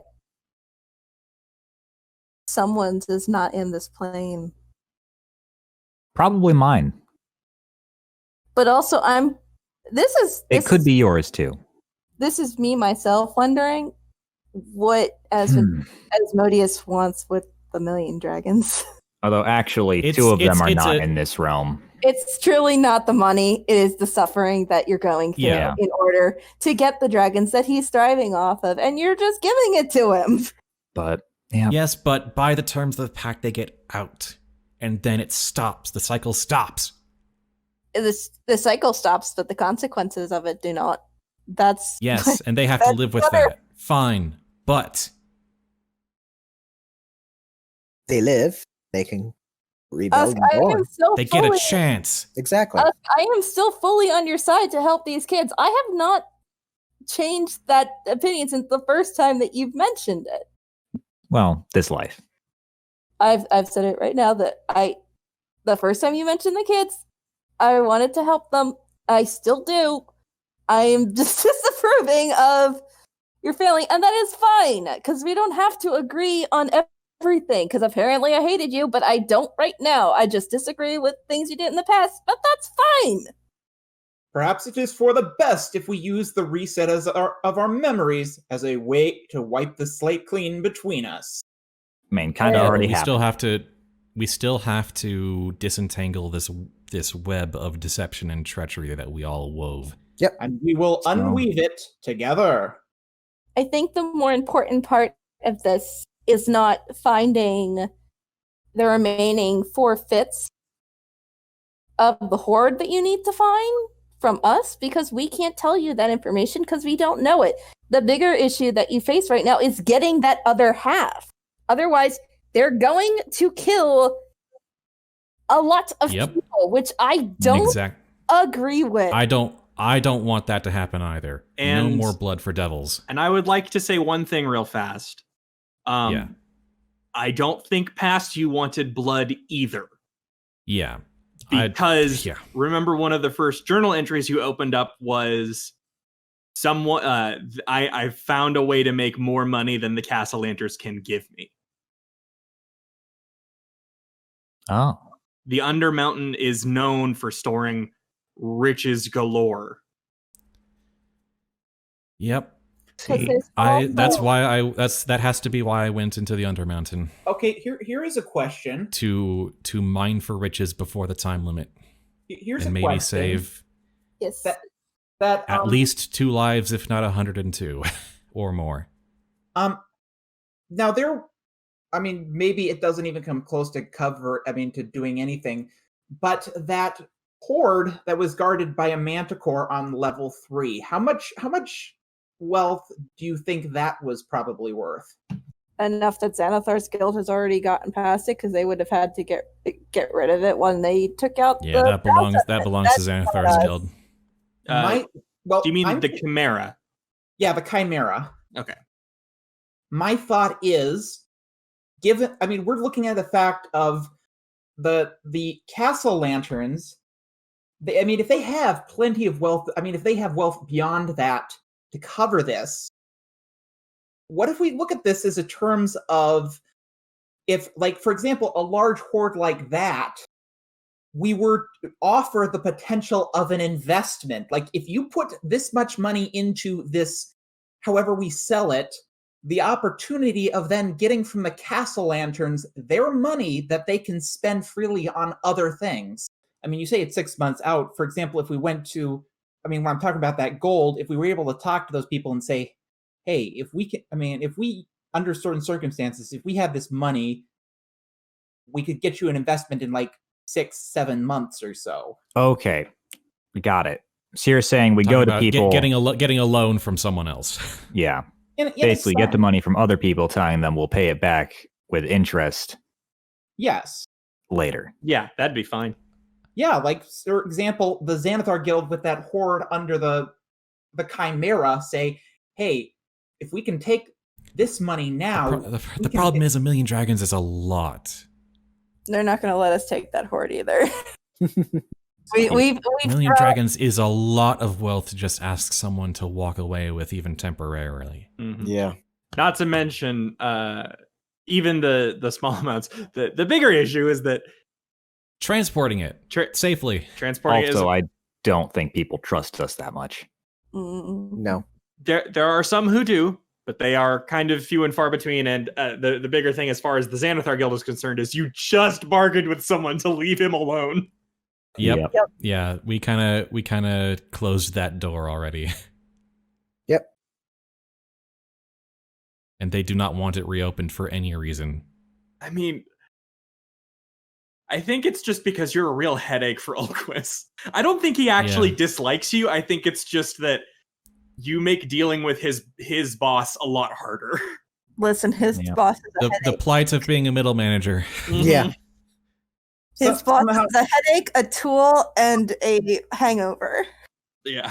I fully expect, though, he probably doesn't have a good relationship with Jhank if they even know each other. Oh, definitely not. I mean, it's flat Yeah, out. he asked for you by name or by race anyway, but yeah. Yeah, and also the first time y'all met, which was when he was possessing that dude in the bar, he pointed at you and said you were very specifically a problem for him. Yeah, I imagine Jhank would try to attack him at every opportunity. That makes two people on that floor that asked for him by name. Yeah, it looks like the third floor is not your friend. Yeah. Let's go to the fifth. Reputation precedes Let's you. just go. Because hey, here's the thing. Here's a very important thing. Hmm. The existence of a physical dragon, not like a dragon like this coin. A physical dragon kind of assumes also treasure and money, so maybe there's stuff on the fifth floor from that dragon. And maybe we can just remove it. Assuming they still collect wealth while under the influence of the Druid. Everything in the Undermountain has already been split into turfs and claims By people who aren't leaving it. Yep. by people who aren't leaving it, who've made this land their own So we just kill them all, by necessity. and they'll come back with no memory of it, and it's But ours. it's not necessary. That's not necessary. 100% No. yes there. Actually, no. Yes. Not doing that. No. Definitely not. Like, I realize that as the rogue, it's a little ironic for me to become like the moral center, but now that I've learned about how my past has gone, Yeah. I am Valid. sick and tired of trading blood for money. Keep Good. in mind, while Fair. it might be hard to tell, probably about half the things I say are in jest. It is hard to tell with you. It really, really is. It also doesn't help that your past self did Probably would not have said always it not just. in jest. Yeah. Yeah, it's more worrying about, like, is this the one where you're not joking? Yeah. It only takes one time. But like, I do want to make that clear. I'm going to probably be, from this point forward, a bit more insistent about the morality of what we're doing. Hey, chill. Less. You will have no arguments from me? Question mark. Probably not. That's kind of why I've been thinking about whether to tell you about all this whole time. Listen, I don't know if there's anything that might personally do anything, but I don't see myself coming in conflict with that way of thinking right now. So As long as a stupid goddamn chair does not get between us and this goal, please. listen, Jhank, I will Jhank give her both chairs. Pointed look at Jhank. I will Jhank give her will- both chairs. Jhank will get around the problem by simply not going over there. Fair. So what, like half of us go over to Bronwyn. 3 to give Bronwyn, 3 to the stone? locks. Yeah. Yeah, or Yeah. 2, yeah. I mean, Okay. 3 and 2, yes. Jhank fully realizes the easiest way to avoid the problem is to avoid Bronwyn. Bronwyn, yeah. Bronwyn.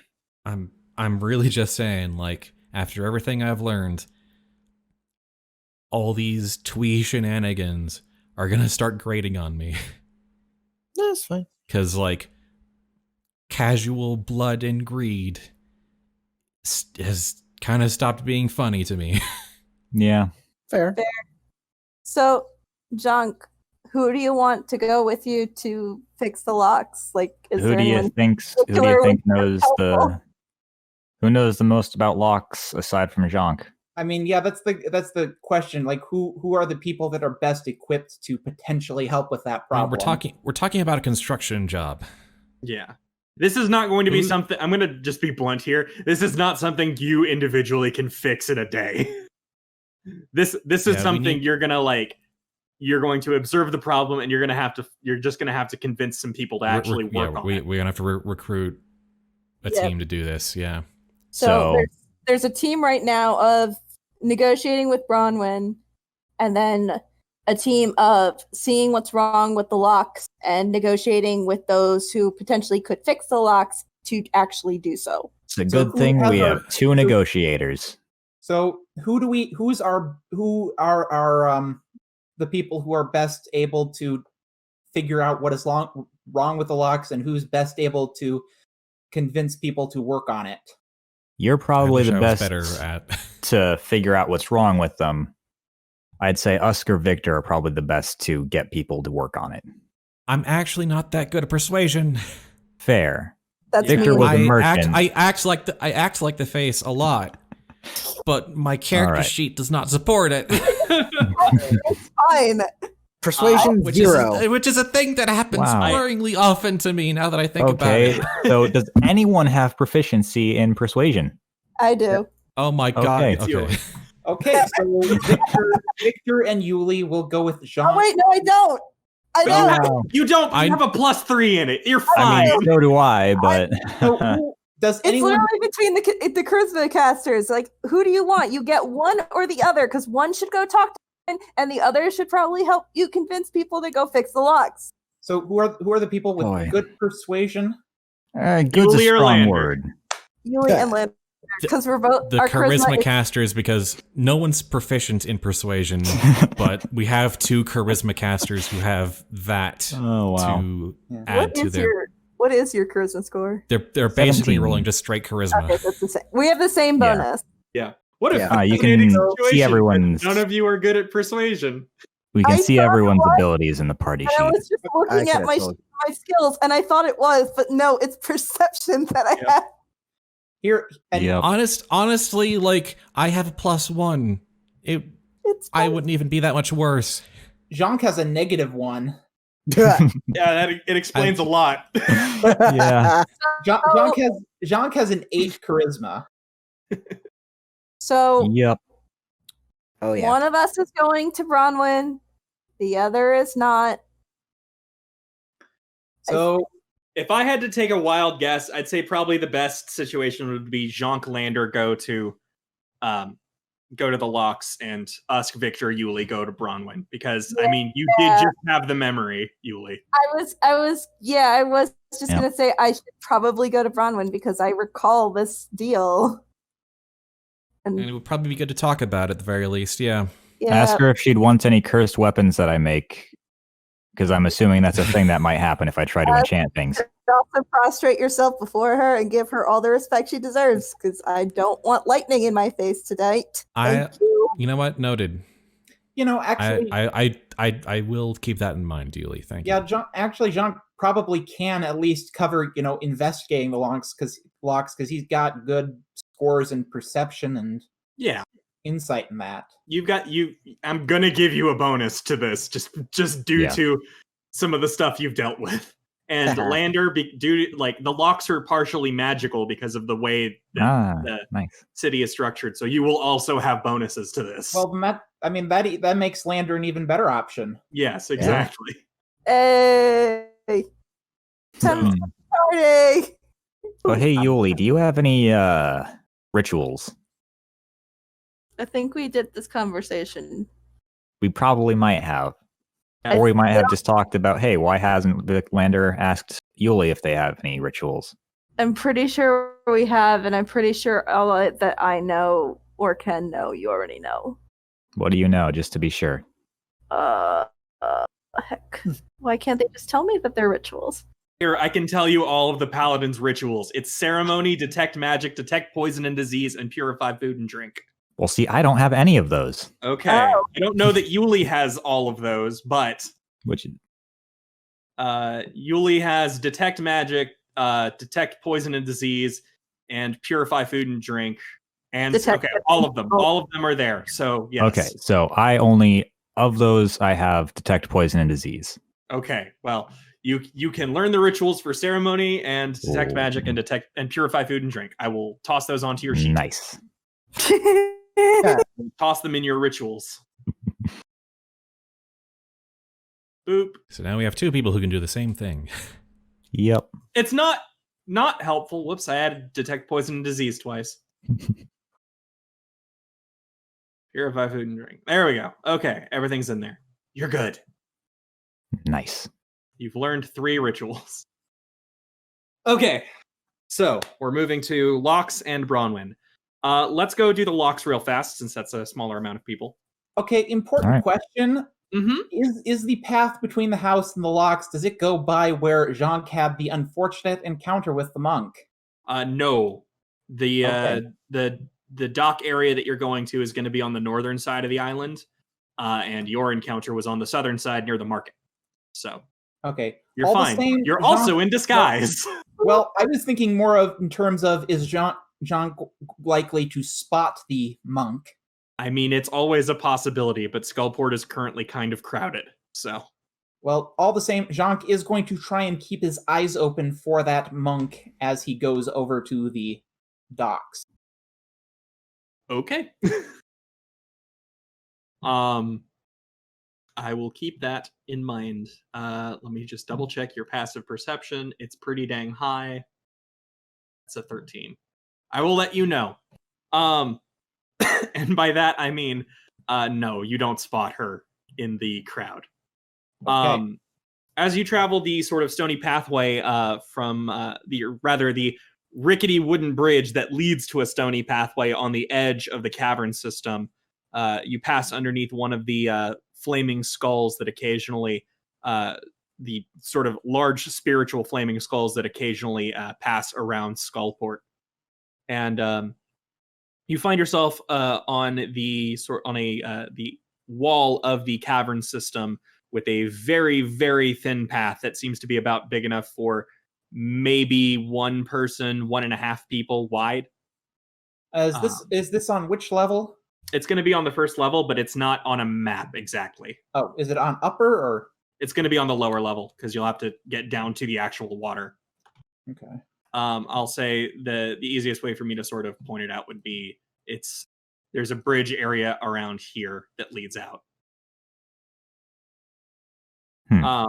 You said on lower, right? On the lower Yep. level, yes. In the sort of northeastern corner.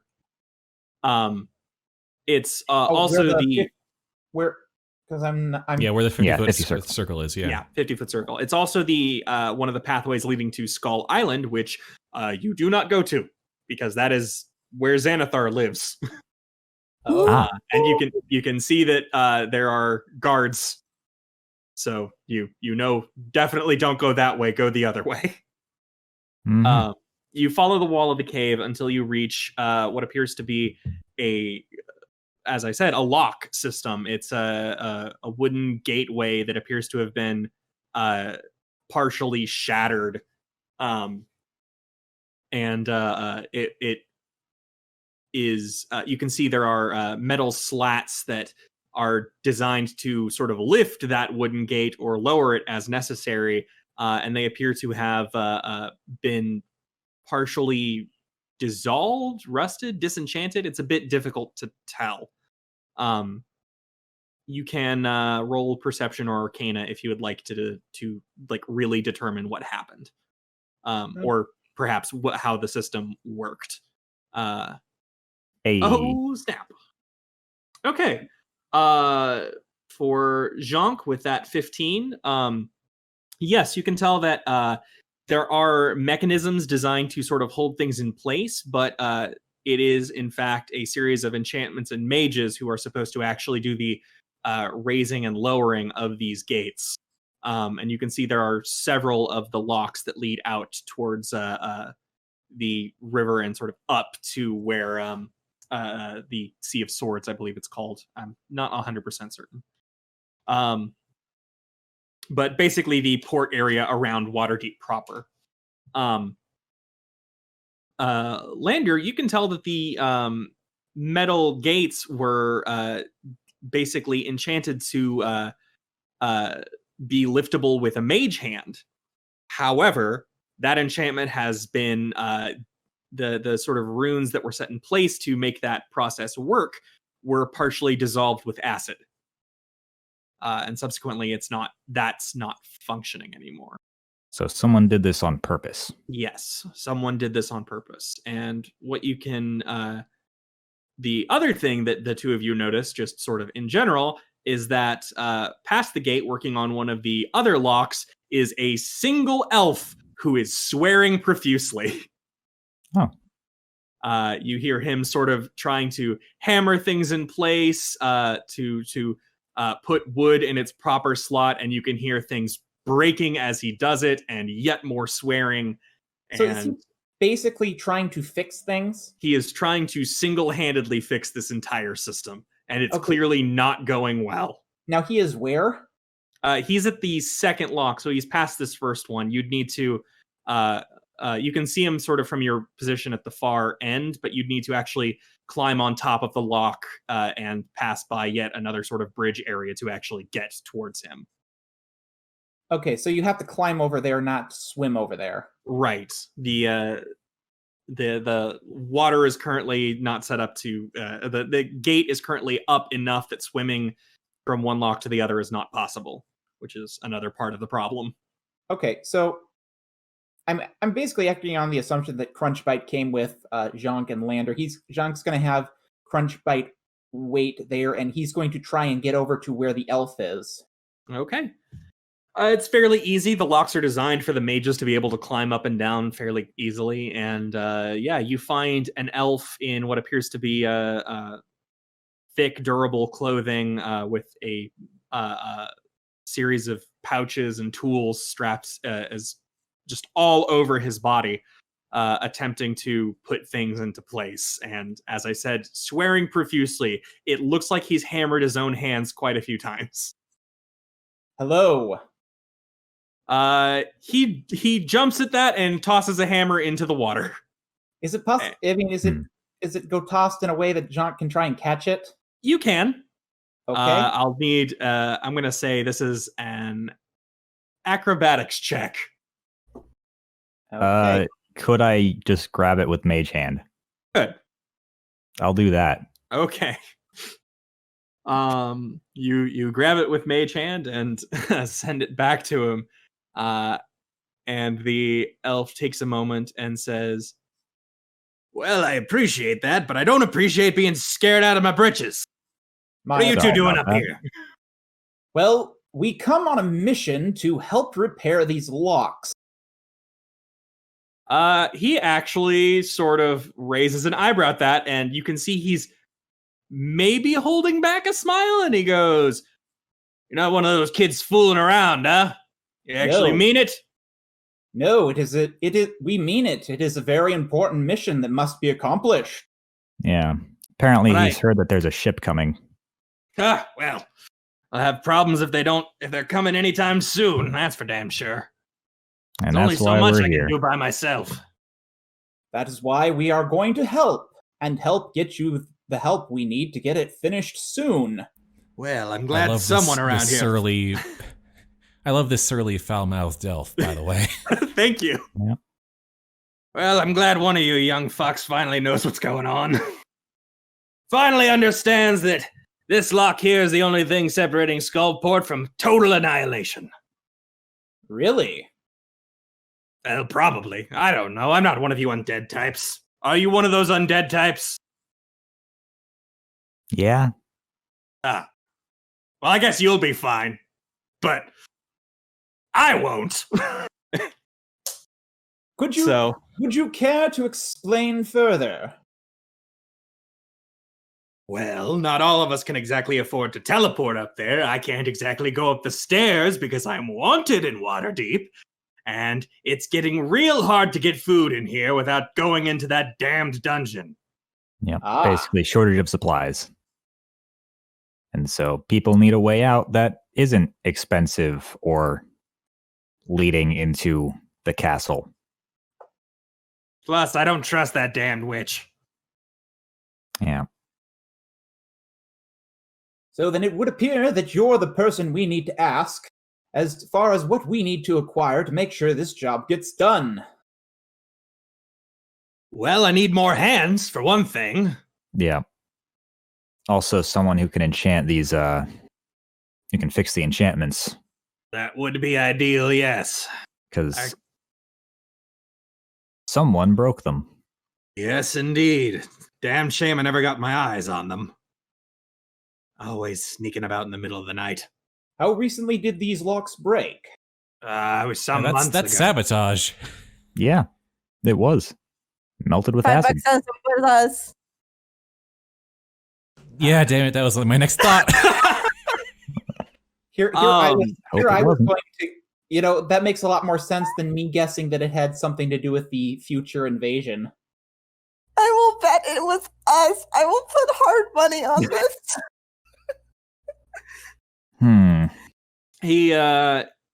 He says, yeah, unfortunately I didn't get my eyes on him. It was some months ago. I've been doing my best, but as you can see, and he points to the locks further ahead, which you can see are not all 100% back to working capacity, and the very broken one behind him, and says, unfortunately, there's only so much I can do on my own. And nobody back there, despite all of their skills, adventurers, decided to help me out.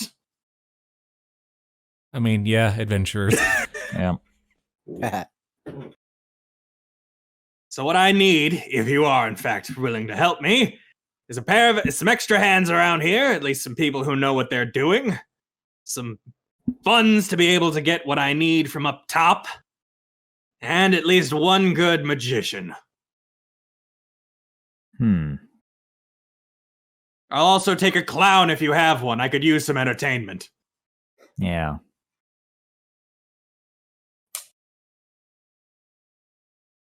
Wish I was there to elbow Jhank.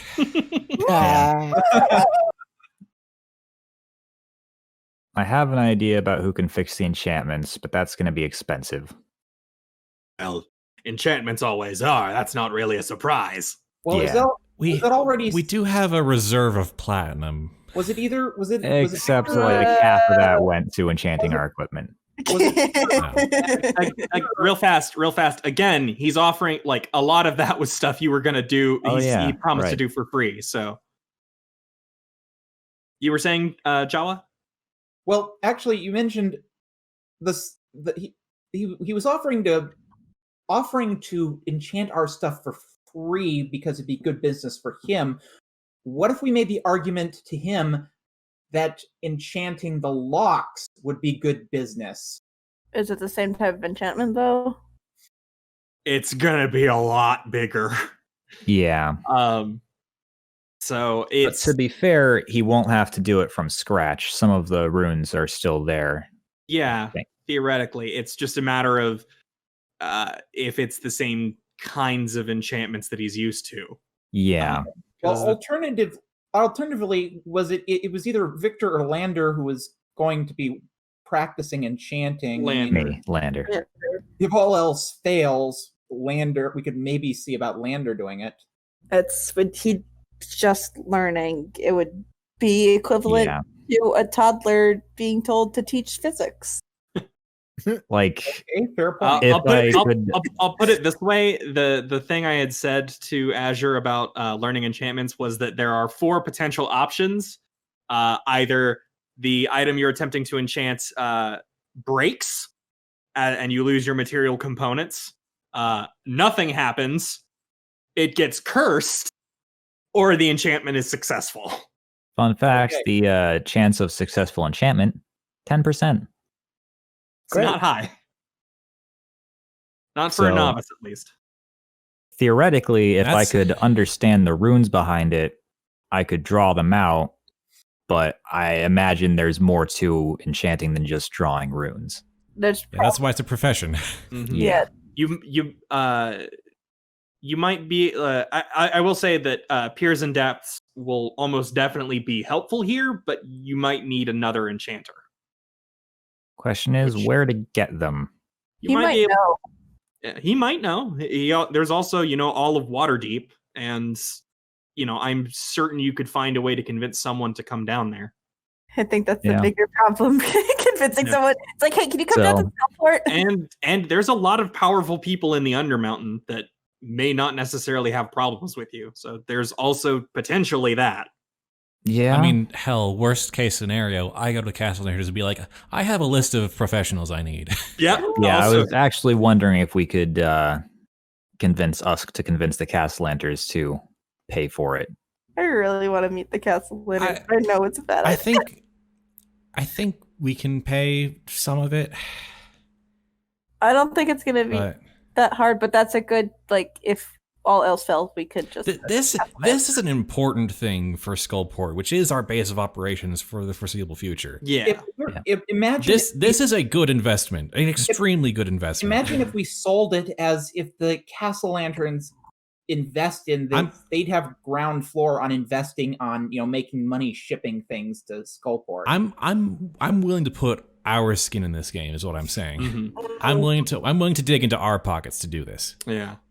I will say that Victoria made it pretty clear that he does not hold Skullport in high regard. So Yeah, no, that's the other thing. I I could go to him and be like, hey, do you know any enchanters? I have any thing. I can't be like, hey, so we're gonna do a fixer-upper in Skullport. He wouldn't like it that way, not so much. probably not. Okay. I mean, So- he knows some ways into it, and he is willing to help you out in regards to it, but it's not a thing he's super keen on. Yeah, it was just like, hey, you know a guy, I need a guy. Mhm.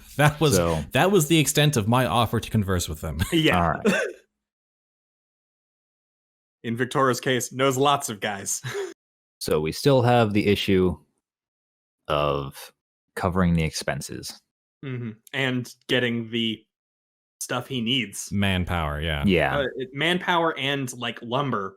He needs lumber Hmm. to actually fix these gates, which is And a way to transport them. I had an idea and I So- realized it would blow up in our face really How bad. willing do you think Xanathar's guild would be to help? No. They want us to leave. I mean, you will have one last meeting with Ulquist before you get to the 5th floor, so I don't We can be think- like, well, hey, we'll put down the money if you put in the The manpower? I guess it wouldn't really be. and we can collaborate on this, honestly. This seems like a fairly inoffensive thing to collaborate on for the good of Yeah. this holding. mhm. I mean, they've got as much at stake in Skullport as we do, probably more. Yeah. Right. And we have resources to provide. I Probably not as much as they do, but have a concern.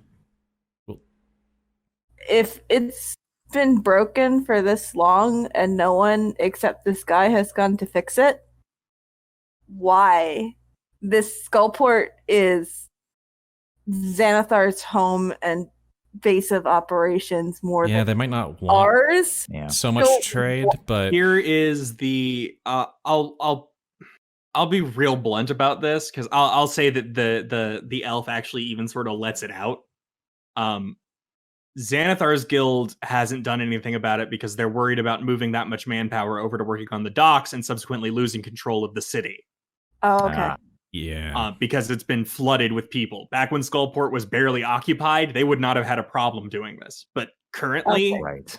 they're using a lot of people to try and make sure that things stay organized, because if that many people realize that, oh hey, it kind of sucks living under this beholder, they might try to kill him. Yeah. That's fair. That's completely And fair. it I seems thought it like was That's a Good ticking for you. clock anyway. Yeah. And Listen, I do not want to be in firing range of this beholder for a second time. Mhm. There's also an issue Yeah. if we have Xanathar's guild help with it, they might want to charge a tax for anyone going through. Possibly. The other thing about it is, as far as the people there, they don't want to help because a lot of them are trapped here anyway. Why bother? Yeah. Because it would make living conditions better. Yeah, well, Yeah, better A lot of people food, don't but care about that, huh? there's a lot of people who are just like, things suck and it's like, we can't leave. We can't get out there to get food or whatever. So if people come in with it, they're just going to charge us extra. yeah, There's like, they are there's no trapped. It's they no don't wealth have to the- speak of either. They Yeah, don't have the motivation because they don't see it as being worth their time and effort. Exactly. Plus, there's only like there's God, only mood. there's only so much money between all of them. They only have whatever they picked up on their way to Skullport and whatever they respawned with. Yep. So, Too beaten down to. and the people who do have the money are the ones who usually work for Xanathar. So, Yeah. Yep. yeah, there's a lot of like political stuff as far as why people aren't helping. But this elf is of the opinion of, oh, that's bullshit. Just work on the damn docks. What do Miles's parents do? They are Miles's dad is a shipbuilder, and his mom works at the market, Okay. the docks market. God, civic public works is really hard. It is. Yeah. Yeah, It is, especially when there's wonder. not like an official government. right? Oh yeah. Mhm. It's just the tyranny by a beholder who's more concerned about his goldfish. Hey, Silgar is very important to the morale of the beholders. He is. But which one? Mm-hmm. And I kind of doubt that the Waterdeep royalty cares much about Skullport. Or, Yeah, no. yeah. They especially wouldn't care about being able to open up a new place to it because they already have a staircase. Mm-hmm. What use do they have for a port? Ideally, they don't need to get down there. Yeah. Anywho, Well, look, let's. It's a jobs project. Let's try and get people paid to do the work. yeah, I think so. I'll say I think he's basically laid out the things you need to get him in this point and click adventure that I have placed you in. Right. So let's determine how much money it would cost. Yeah. Let's get some projections and. I think the elf is going to take a moment and say, well, I don't know exactly how much the enchantments are going to cost. That's not exactly in my wheelhouse. But I'll probably need 1,000 gold worth of lumber just to fix this. And as far as paying people fairly, it's going to depend on how many workers, but I'd say 35 gold a day per worker, probably fine. If I wanted to finish this in... what's your timetable, kid? And he looks at you, Jhank. I don't know. I just know there's a ship currently on the way. You know where it's coming from? Did the ship say where did the message say where the ship was coming from? No, it didn't, but the specific message was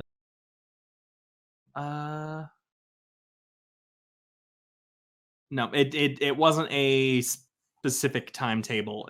They just said soon, which in ship terms is anywhere from like a week to a month.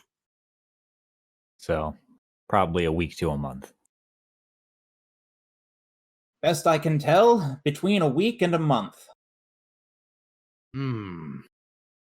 Well, I'd probably need around 50 good carpenters to get it done in a week. Good luck with that. But I think with about 20, maybe even 15, I could get it done in a month. Depends on how hard they work, I guess.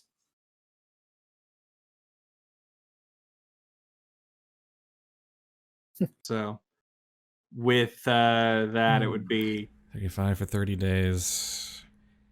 That'd be just about 1,000 gold per person for a month's work. probably. So that's going to There be might- like 22,000 gold for the lumber and the manpower. Probably. There might be ways to discount it, but like just as rough And estimate. that's not it. That's not counting the enchantment either. Yeah. Yeah. Enchantment's probably going to tack on another like 2 or 3 5,000 gold. It's not cheap, unfortunately. Public works projects are not cheap. And of course, we'll need a wizard too, or someone who can use man or mage hand. Mm-hmm. I think the implication is that the mages that used to work the locks are still in town and they will go back to their jobs. I think the elf will say as much, that the people who used to work it are still there. It's just once the locks broke, they stopped caring. Yeah. Because they couldn't because they did not have the tools to fix it. But yeah, it's mostly a matter of just making sure this thing gets rebuilt properly. It's just going to be difficult and expensive, and as I said, that's rough estimates. There may be ways to minimize cost. Yeah.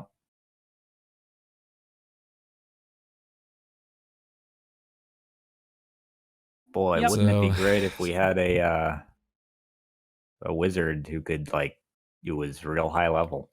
Mm-hmm. Necromancer would also be pretty good here. Yeah. Yeah. If you can find one of them's. Because that's basically free labor. Yeah.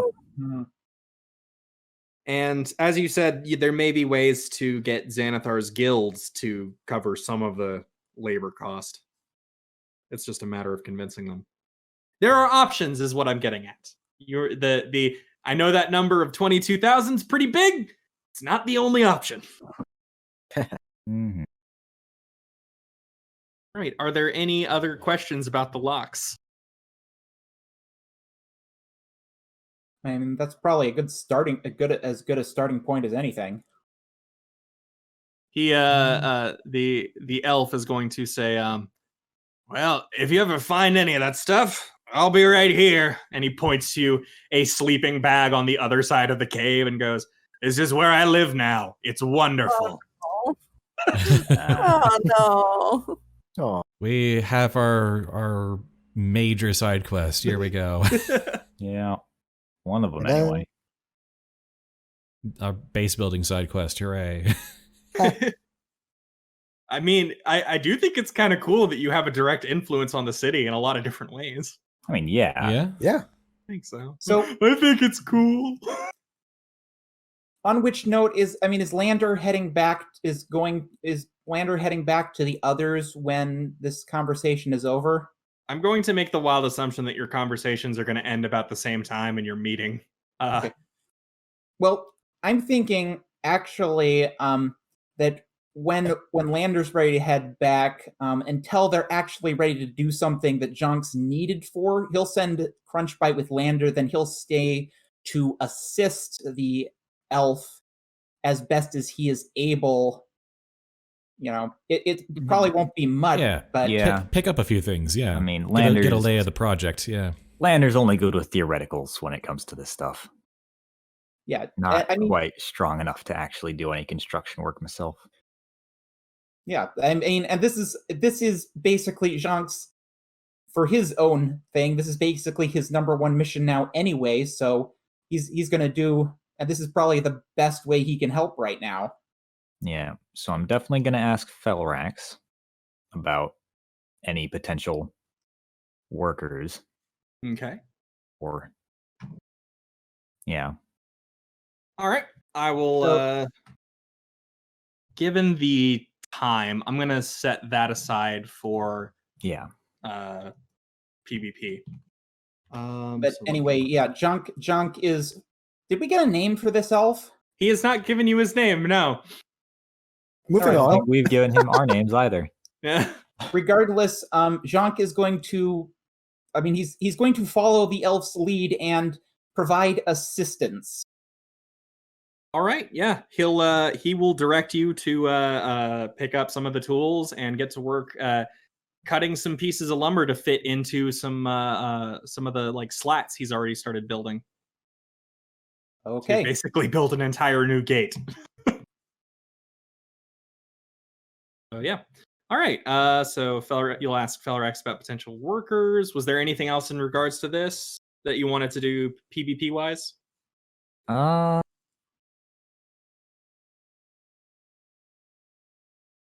at the moment. Okay. We can probably save the enchanting stuff for like once the rest of the construction's nearing completion. Yeah, almost definitely. Okay. In that case, we will cut over to Bronwyn. As soon as the three of you, Victor, Yuliy, knock on the door, it opens without so much as a word. And you hear Bronwyn from inside going, "Come in, darlings, come in. How can I help you today?" Hey, Bronwyn. It's us. Oh, I had no idea, Victor. Hard to know what to say in this situation. Fair enough. Roll with. I would have thought that I would have been thinking about what to say. The answer is no, I was not. Actually, I was. I just couldn't think of anything. No worries. It happens. Well, I describe to me the state of the room again. The room has basically one or two, like it basically has one path that splits into two, just with every other square inch of the room covered in cursed artifacts that Bronwyn has collected over time. It is, for all intents and purposes, a hoard. But the room is extremely colorful. The air is thick with incense and smoke. And there are small pathways in the piles of things that lead to the other rooms of her home. And Bronwyn herself sits on the comfy chair at the end of one of those paths, sort of in the center area of the room, which is the one that leads directly outside into Skullport Square. So All right. It's basically as soon as you open the door, she's there. And describe her again. I've lost my mental image of her. No worries. Bronwyn has bronze skin, as one might guess from her name, and thick braided hair that seems. She looks to be about middle aged, with thick braided hair that hangs around her shoulders. Multiple braids, not just a single braid. Sort of dreadlocks like, but not actually dreadlocks. She's wearing what could comfortably be described as hippie-ish clothing. Lots of colorful fabrics, loose fitting, and sort of just hanging off her. She looks like someone's aunt who thinks Crazy. they're very cool. Well, she looks fabulous. It's fine. Yeah. About the only thing her ensemble is missing is perhaps some colored, some like rose-colored glasses. I'm sure All right.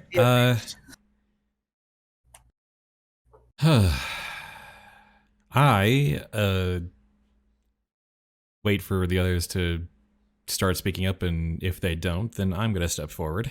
Okay. And I'm going to get down on my knees. Bronwyn looks Not really like- confused by that. Is that necessary? Just kind of resting on my heels. Not really like a deferential pose, but sort of a meditative one. Mm-hmm. And I say, we've been digging into our lost pasts some more, and I've been told that I've been rather rude to you in the past. And if that's the case, I wish to apologize. Bronwyn takes a moment, and she sort of chuckles at that, and says, "You know, Usk, it's a mighty strange thing to think about, but I do believe this is the first time you've ever apologized to me." Somehow I'm not too surprised. She tells you can. She gestures for you to stand back up. I stand back up, yeah. And she goes, "Certainly you've said some mighty rude things to me over these many months, but I don't see you. I don't personally feel like you've said anything you need to apologize for." I understand.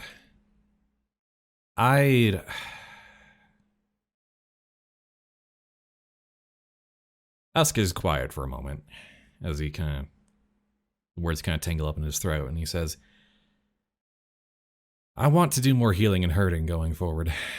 Healing then hurting going forward." Healing and hurting. Okay. I get you. I understood what you were going for. Yeah. Bronwyn nods and says, "A noble goal, Usk. A noble goal indeed." That said, we do have some things to discuss that we've learned, and at a long shot, maybe assistance with a couple of things we're having trouble with. Well, with consideration for you, of course. Bronwyn chuckles at that and goes, "Well, I should hope I get some amount of compensation, but it's nothing. I really don't see why you're stressing yourself out over this." Yuliy is under the impression that we owe you a great, great debt. Bronwyn looks confused by that statement. And why Yuliy, would you would be you like under to clarify? Why would you be under that impression, Yuliy? I have a very recently reacquired memory of you being very irate with us. Enough to almost render us into electrical stains on your floor. Bronwyn sits upright. She's been sort of like splayed sideways across the chair, and she actually sits fully upright in the chair proper, and she looks concerned at you, Yuliy, and goes, "And what exactly did that memory entail?"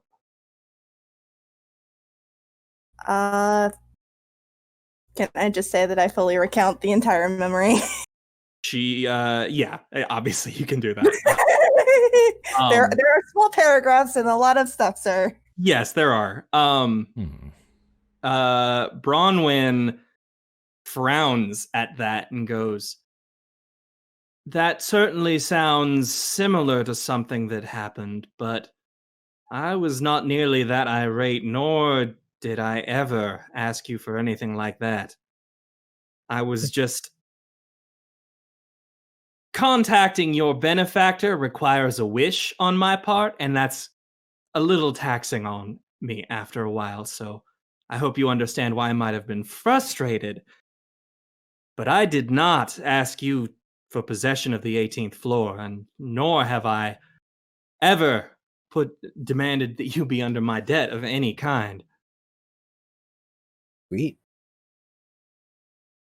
I Well, think... that's good news, but I think... kind of brings along some bad news. I'm concerned now. Why are you concerned? I don't know. However you're getting your memories, it is distorting the truth a bit. A little. It's possible that based on when you... Did you describe how you recovered the memory exactly? Or did you just say that you had the memory? I think we're at "this is the memory I had" territory. Okay. Yeah, second. Yeah, I don't think I've said how I got... I just said Okay. the memory. I don't think I've said how. I feel like I shouldn't. That's perfectly fine. I wanted to just be absolutely certain. Bronwyn's going to say, "Well, however it was that you got your memory back, it's possible that the specifics might have been twisted by the Undermountain's madness. It's it's Or maybe it possible that was the king of the fairies. He likes to play tricks. it's possible that, for one thing, I would never, ever in my life offer this Mad Mage anything, including lives of people I might be angry with. Good to So I do believe that Hallister has perhaps I think Hallister might have his thumbs in a few pies, Ugh. and he might be twisting some of your memories for his own benefit. I'm glad I went to the source. The 18th floor of the Undermountain, if I remember properly, already has a dragon on it. Or at least it did. I don't know if perhaps you've gotten to it first. I don't It think we've might So been glad I there. went above ground to get these answers.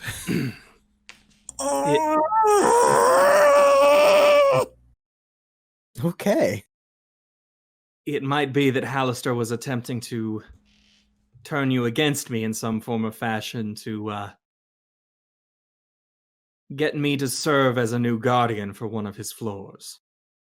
I don't think he's terribly fond of the way I've populated the Undermountain with my, and she sort of gestures, and you see underneath one of the piles of cursed items a chest about as big as the ones in the astral plane. So, like 5 times the size of Chestnut. Shake off all of the cursed items and stand up. And Bronwyn gestures to that.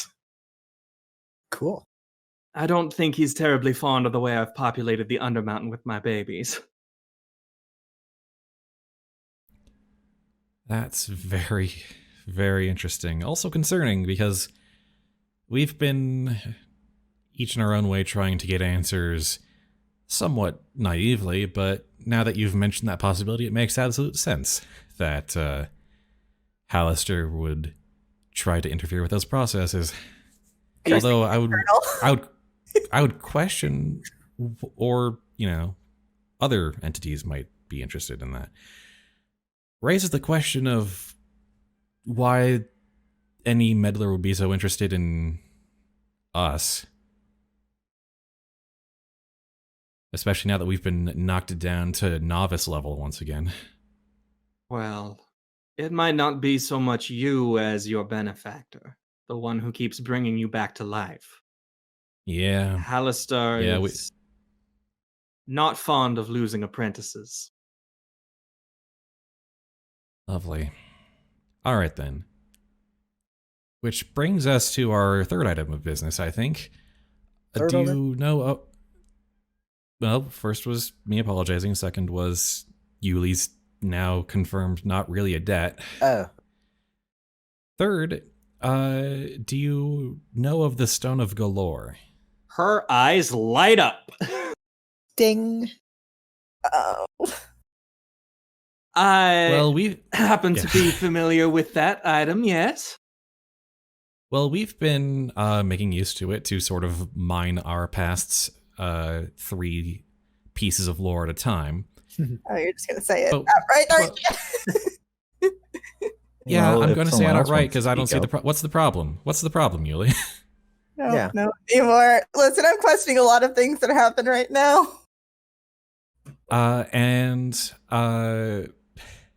Yeah, well, Yuliy's having a crisis.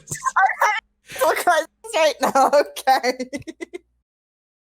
I say, but we've been doing it in such a way that has made the stone somewhat miffed with us because we keep denying it a regular supply of food.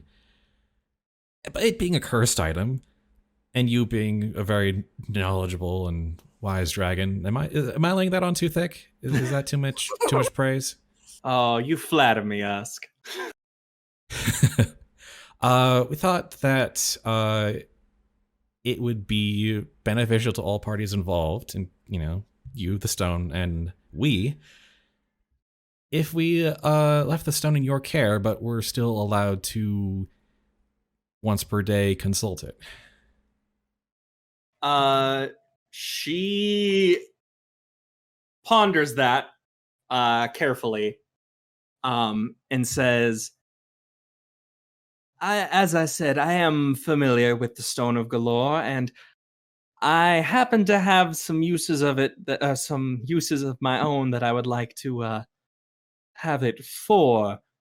So I would be happy to share it, but as I am aware, it asks you are allowed to ask it 3 questions in a day.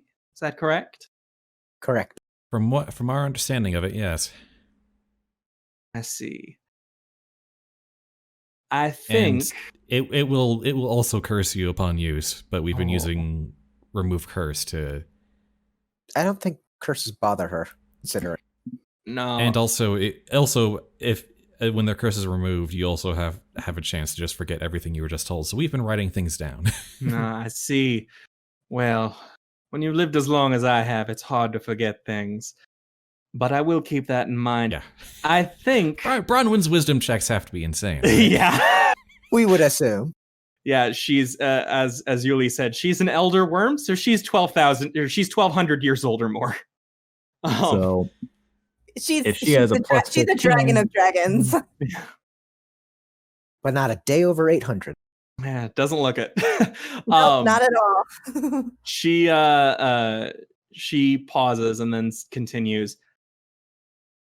I would be more than happy to share its power with you. However, I think it would only be fair for me to say you get 2 of your 3 questions, and I may keep the last for myself.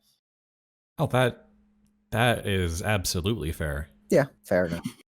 I from where we're standing, the store is quite cross with us and threatened to show its hand if we did not rectify. We weren't feeding it well. Understand. We would have been happy with 1 question per day, but 2, we have a lot of maybe questions not. to go through. Not really. I would have been happy with 1 question per day. I But was totally yes, 2 assuming it is would be 1 question per day, and that's fine. 2 is downright generous of you, and we would be happy to take those terms. As I'm sure you understand, it's in my interest that this place gets cleared out. The one thing I can say is that I was not lying when I said that Skullport is cramped and I cannot get into Waterdeep. But I'm hoping that the latter of those can be solved with, and she glances at the stone. I mean, the rest of our group is working to see if we can get the locks fixed, which would hopefully kind of fix that. Maybe people will just, leave when they actually can. Yeah, but there is kind of a time limit how long you could be out before you dust and curse.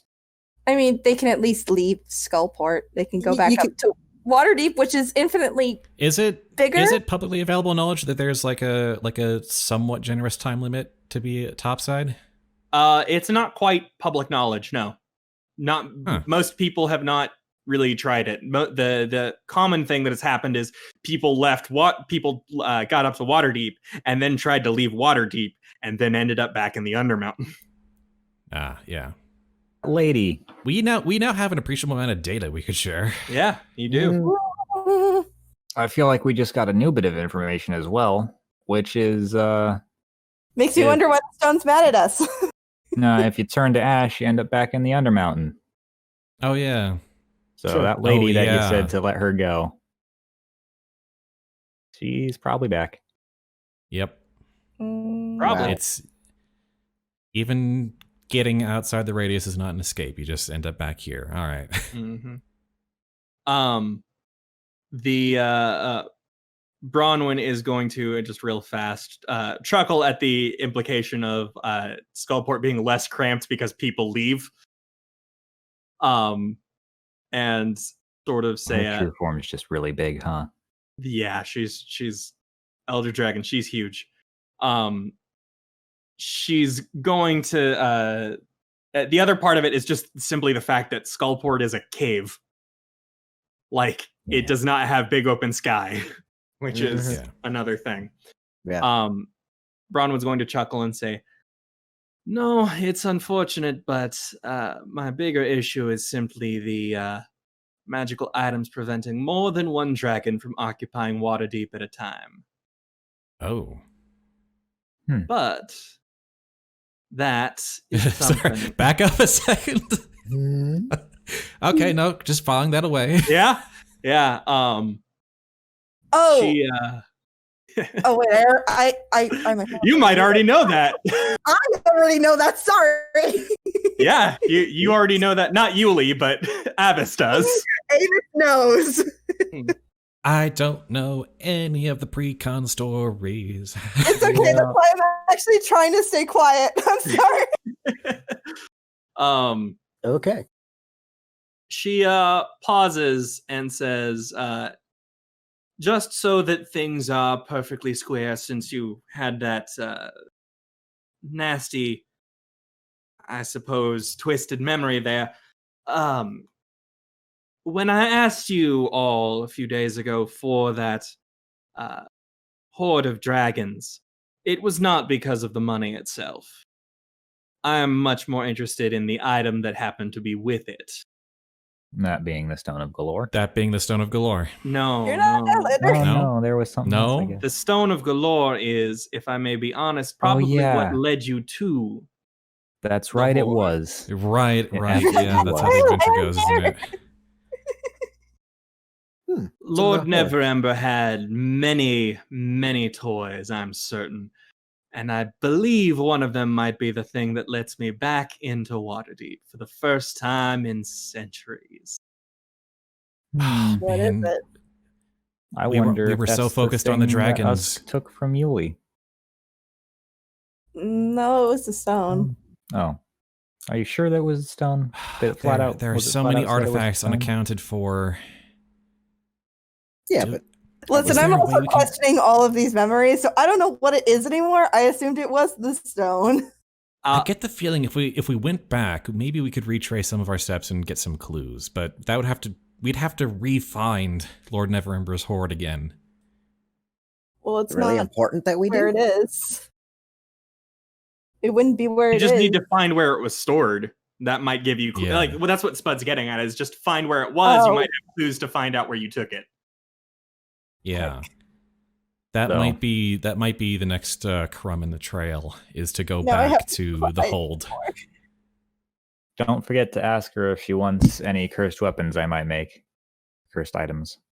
Lander's starting to dabble in enchantment. Do you want anything that he sucks at? Bronwyn chuckles, then smiles widely and says, I would love to examine his work if he'd let me. I think he'd be more than willing to give you anything that isn't what he intends. Yeah. So yeah. One last thing, and we're already asking plenty of you and promising you things that we're not even sure if we can even deliver. We're in need of, probably in need of money for projects or another. I'm sure the locks will be quite in the investment, and I have my own need of those dragons and more. I don't think I even am going to ask anything right now, just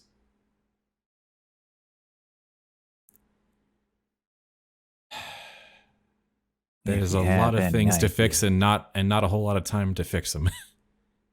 And a lot of those things cost an obscene amount of wealth that we don't have or might have lost down in the depths.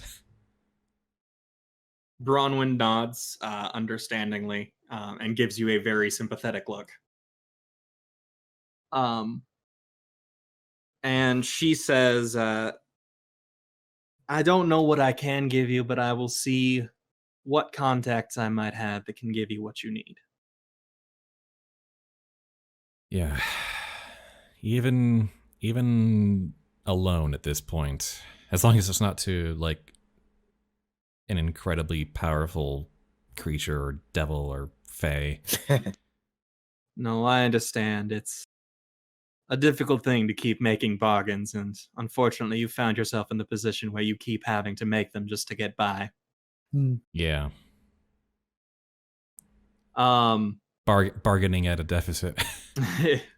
She chuckles and smiles and says, I know that I might seem a bit intimidating right now, but trust me, I am familiar with that situation. I have been at one point in my life where you were. Or at least in something similar. And she's going to approach the three of you and just in one fell swoop give all three of you a bear hug at the same time. It hurts. Oh no! She's strong. She's strong. She's very strong. That really wholesome. No. I will shapeshift into a bear and return favor. Oh boy. Us and Yuliy crushed between crushed between a dragon and a bear. I guess that's another version of a rock and a hard place. Yeah. Stuck between a dragon and a bear. She after a few moments she will back off from the hug and say I'm sorry if that was too fast. Sometimes I just can't control myself. Because she's sort of smiling and crying a little bit. Aww. No, you're not allowed to cry because then I'm gonna start crying. Us kind of chuckles and says, honestly, after everything the last few days, that's kind of what I needed. Well, I'm happy to provide. If there's anything else I can do for you, please don't hesitate to stop by. And obviously, Felrax is doing his best to take care of you, but you see her very briefly, her scales start to sort of like slip from beneath the guise of human, and she says, "It's obvious. I just want to see you all, and really as many people as possible in Skullport succeed, because frankly," and she sort of gestures at the Undermountain, "this place is a travesty." Damned straight. Yep. It's time to start helping people and time to start breaking this curse, this cycle. All right. Bronwyn will take the Stone of Galore from you at this point, and if there's anything else you want to ask her, you are free to. Oh, by the way, we've already used it for today, so she shrugs and says, "That's fine. I'm patient." No doubt. Nope. She's got all the time in the world. Yeah. Just making sure she wasn't like intending on using it right now. It's already annoyed with us. So I mean, when you're that old, time flows by in like a blink of an eye. Yeah. You got to remember that one day is like 1/1,000,000th of her lifetime at this point. Just like comparably does not matter. Nope. Right. Oh. Okay, sorry, you were going to say something, Victor? Well, I did have one question for her. Mm-hmm. We are headed toward the 5th level. Hmm. And once we get all these other ducks in a row. Yeah, once we get these ducks in a row, we're going to the 5th level. And I have some information. It may be a little old, but I believe that there is a dragon on the 5th.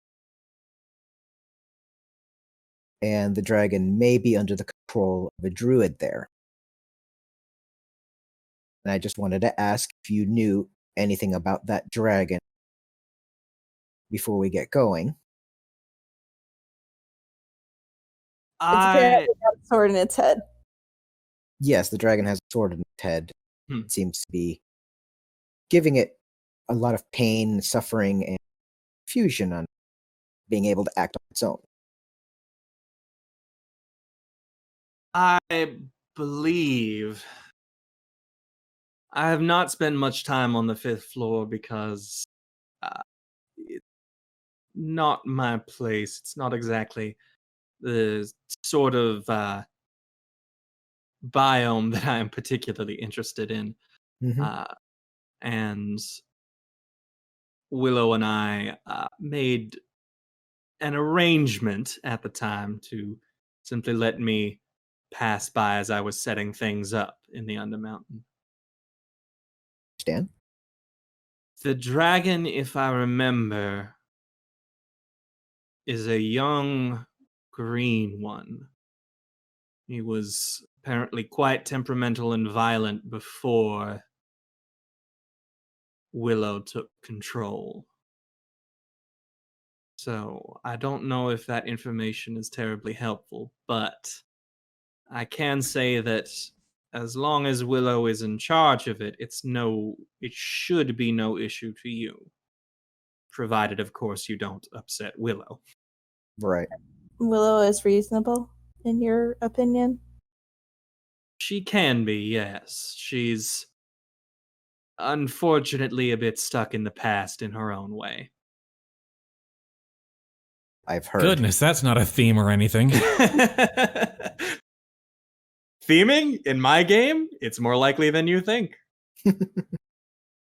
Just thought to ask, in case you knew the dragon more personally. Just No, Well, thank you. I had not met him before Willow took control. It's been some time since that happened. all right. Thank you very much. That actually does help me a bit. She nods and smiles. Thank you very much for your time. I do not have any more questions. Do either of you have any more? That's about it for me. I'm already questioning my life. It's fine. So I will say that Bronwyn will say one last thing to you, Yuliy, and say, I do not believe that all of your memories, however it is you might be getting them back, are going to be twisted. But you may want to consider which ones would benefit Hallister and which ones would not. Yeah, if you're getting a memory that seems like it would really work in Hallister's favor, maybe kind of double check that one. Well, how would I determine that other than going to the source of it and saying, hey, is this correct or not? What if it's a situation where I can't exactly do that? Well, what Hallister seems to be concerned with, like, the state of the dungeon and its politics. Hallister is beyond the complaints of mortals and into his own stuff. yeah, this is his dungeon. It's his project. Dungeon of his Mad Mage. It's his hobby. It's his hobby to fill it with things, and he's really mad that adventurers keep coming in and killing his things. Well, then he should Like, close the door. Why build a dungeon? Because he's mad! You build it, we will raid. I want you to, I'm going to say this, from Hallister's perspective, it's like he built himself a personal zoo, and people keep jumping the fence to try and kill the tigers. That's fair. Because someone told them the tiger pit had gold in it. Also Well, maybe he should close the front gate and do a better job making sure nobody gets inside. Well, then I think I mentioned that after a certain point, it's like, fine, I'm just going to make this a meat grinder then. Just just suck all the adventurers into it and kill them. That would be vastly more entertaining than just closing the door, Mm-hmm. to be honest. Fine, this is now no longer like a model train set. This is now an obstacle course. Yeah. And then his apprentice decided to make it so that people don't die permanently. Yeah, that's... If I was Hallister, I'd be pretty pissed at that. Yeah. Yeah. He's not a happy man. I mean, he wasn't originally a happy man, but now he's very much not a happy man. Rightfully pissed. We're trying to help him, sort of. The atelier of the angry artificer. So, Right. So with that, Do y'all want to head down to the 5th floor? Don't we want to like make sure the whole like locks are? Well, we have to talk Like- to Olaquist for that if we want to get the Xanathar Guild's help, and we're gotta going talk to to them anyway. explore in order to do that.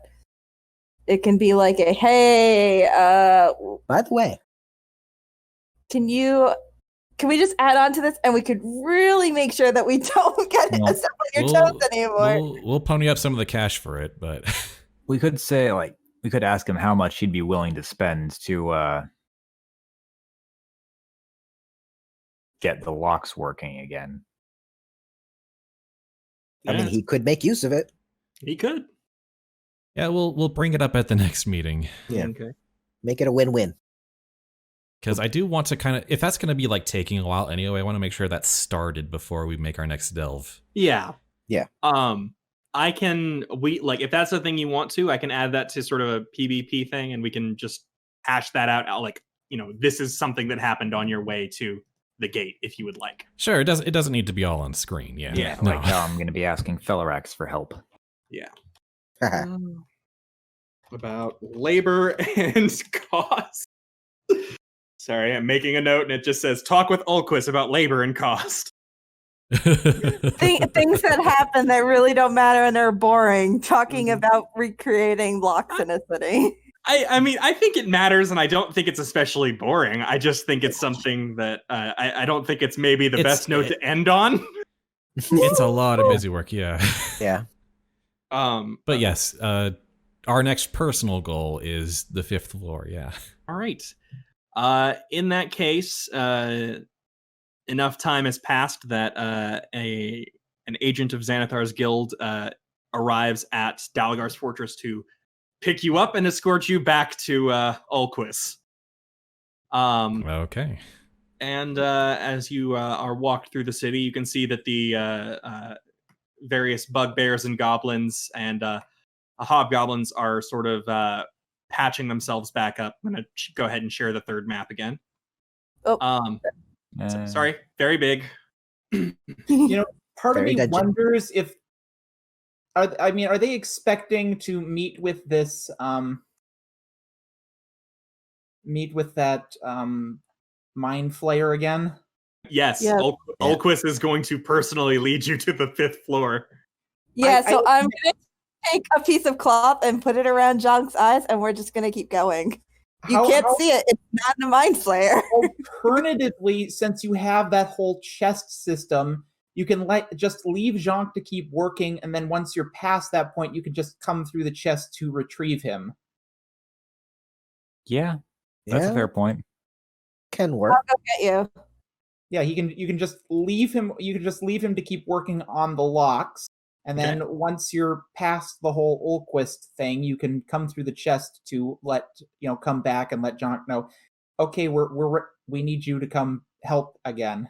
Yep, seems I reasonable. appreciate that this is a delicate situation. I mean, not every fence has to be mended.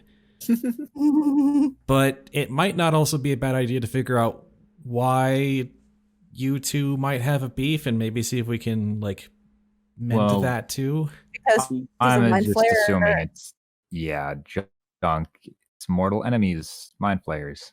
Yeah. Yeah, I think it's that Especially- simple. Especially with how he knows that. I mean, does he knows about abominations being responsible for the whole world invasion thing that he's supposed to be stopping? Yeah, it seems fairly clear from your visions that aberrations are the big problem. So All right, yeah, all right. So it's for everybody's sake that we just don't have you two meet. All right. Probably. This Yeah. is not a fence you mend. Mm-hmm. It's okay. We don't have to worry about it. This is a fence you run over. At least let's just make sure our fight doesn't break out. Yeah, so seems reasonable. You are escorted, as I said, by Ulquist himself through the floor of the dungeon. It seems like they are very much picking up after everything that has occurred. And Ulquist is taking a one hobgoblin with him, one that you have the distinct feeling might be might have an intelligence devourer in its head. Ooh. Based on how little it's sort of interacting with you all. As Ulquist will, as I said, be this would be where you have your discussion with Ulquist, and you can talk about cost and labor and whatnot. And you are directed down to, let me get the pointer out, this area right here. You pass through the tunnels. You can, as you enter this area right here, there is a remnant of there's remnants of blood and spent crossbow bolts strewn about. It smells faintly of drow poison. It seems like at one point there was a fight here, much older than the one that happened recently. But in the actual cave where you can see the gate, there are 3 troglodyte corpses that appear to have been slain by the drow from an earlier point.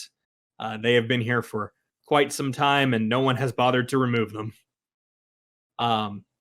Mostly because not many people are going to use this gate. Ulquist stands in front of it and says, All right, this is as far as I go, and hopefully this will be the last time we have to really interact with each other.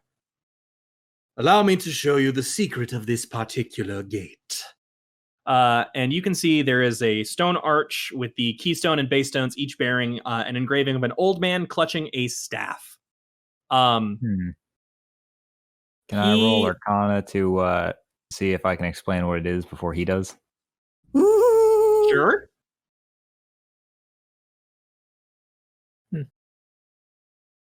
Yeah, you get out the full explanation of it before he has a chance to, and he looks at you wryly and goes, "But do you know how to open it, smartass?" Well, do I? No. Nope. Fair point. Continue. He pulls a he has the hobgoblin hand him a staff that it had been carrying this entire time, and he reaches up with it to the keystone and taps it 3 times, and a gate opens up, and you can hear bird song from the other side and see what looks like green light. But more importantly, you can see there's another large rune. And Ulquist takes a moment, and he pushes the hobgoblin through it. That's what I thought. Oh boy. I was about to say, oh dear, we're going to have to do this again. It's like, oh, okay, I guess not. Nope, I knew it. Whoops. I guess no new memories from this one. Not unless anyone wanted to stop him. No. It just throws Jhank through it. This- Oh, I'm kidding. As much as I am all about, morality, there's also like, this is their system and I can't really judge. So what rune does he get? Let me find out. I gotta pull from the table. He gets thrown against the wall. Watch it be it'd be something beneficial. I see. Listen, Ulquist, if we meet again, it's not our fault. I'm already saying it now. On the other side of the gate, which you can see, I'm going to actually go ahead and open up this area. Let me just go ahead and, nope, that's the Elder Rune deck. Here we go. Ooh, give me my level 5 map, please. I thought I had that ready. Give it to me.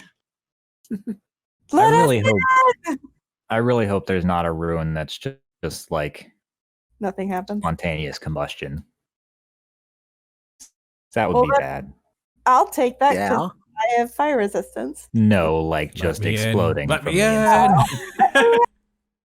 Not I mean, the fire combustion, the actual like explosion combustion. Oh. Yeah, well, I mean, that's kind of the first rune that happened, if I'm being perfectly honest. No, Kinda. that's Yeah. more like propulsion. That was like throw me It's- into a wall and kill me. Propulsion is how it ended up looking because she saved. Oh yeah. Right. Which area 6. Okay. 5. Nope. Apologies. I had assumed that if she hadn't saved, it would have happened to her instead of her war pick. I assumed that if I hadn't saved, you would have had to explain a lot of things and had to go on a tiny little side quest to re-find me. Yeah. All right. Let me go ahead and put the mask layer on, and then I will go ahead and unmask where y'all are. How fortuitous that you hit this particular one. Oh no. Yay. Exit Particular mask. rune or particular? This particular room where you ended up. Okay. So We're in Hollyhock's room. no. But you are in a tower. Oh, Oh. no. You are at the bottom floor. Or no, you are at the... Is this the bottom floor? Or is this the... I think this is... the- Tower. This is the top floor of Oh. a tower. And you are all in that little space, except for Jhank, who is not here. But will be shortly. So let me go ahead and put you all on here. We're intruding. Jhank is We're crammed target into a for- tiny room. You are all crammed into a very tiny room right now, including a hobgoblin who is foaming at the mouth. Oh. Oh. And you just hear him repeatedly saying, no, no, no. All right, Yuliy, pick him up and toss him back through. Yeah. Let's throw him back at Allquest. Bye! And I think that is probably a good place to leave for the night. Okay. I just zoomed all the way out on the map. Okay. Yeah, it's real big, y'all. All of them are massive. Yeah, but this one's especially big. I mean, it's essentially a forest, and there's a dragon here, so it's gotta... I lost where we were. Yeah, me Oh, it's too. bottom. It's like bottom leftish corner. Oh, there it is. Yep. Oh wow. Yeah. Yeah. There we go. We're here now. You're here now. You're on the 5th floor. So that's... Just no idea where. Wow, that is very... I think, if I'm being real honest, you know exactly where you are. I don't... Was there mention of a druid's tower? No. Presumably, the Archdruid Willow has a tower, yes. Yeah. No. All right. Cool. Well, This will make us. boy, I love starting off on the right foot Yeah. all the time. Excellent. Fly away. You don't know that this is the wrong foot. We're, Well, you know, maybe she knows about this back door, and yeah, we're sort of there's just an agreement. showing up in It's her in tower. her tower. Surely she knows about it. yeah. But also, we might find who we're looking for far sooner than we were ready for. Yeah. Great. That'll just make this trip a lot faster. Yeah, Yeah. Potentially. in a speeding towards it kind of way. And once Just again, barreling Jhank is- towards disaster. They're Once not. again, Well, Jhank is on the sidelines, waiting to rush, waiting to bring in the rescue. Jhank rushes in. Okay. Well, that was a lot of fun, I think. But Yeah. realistically, Jhank is just going to keep working on the locks until someone actually comes to get him.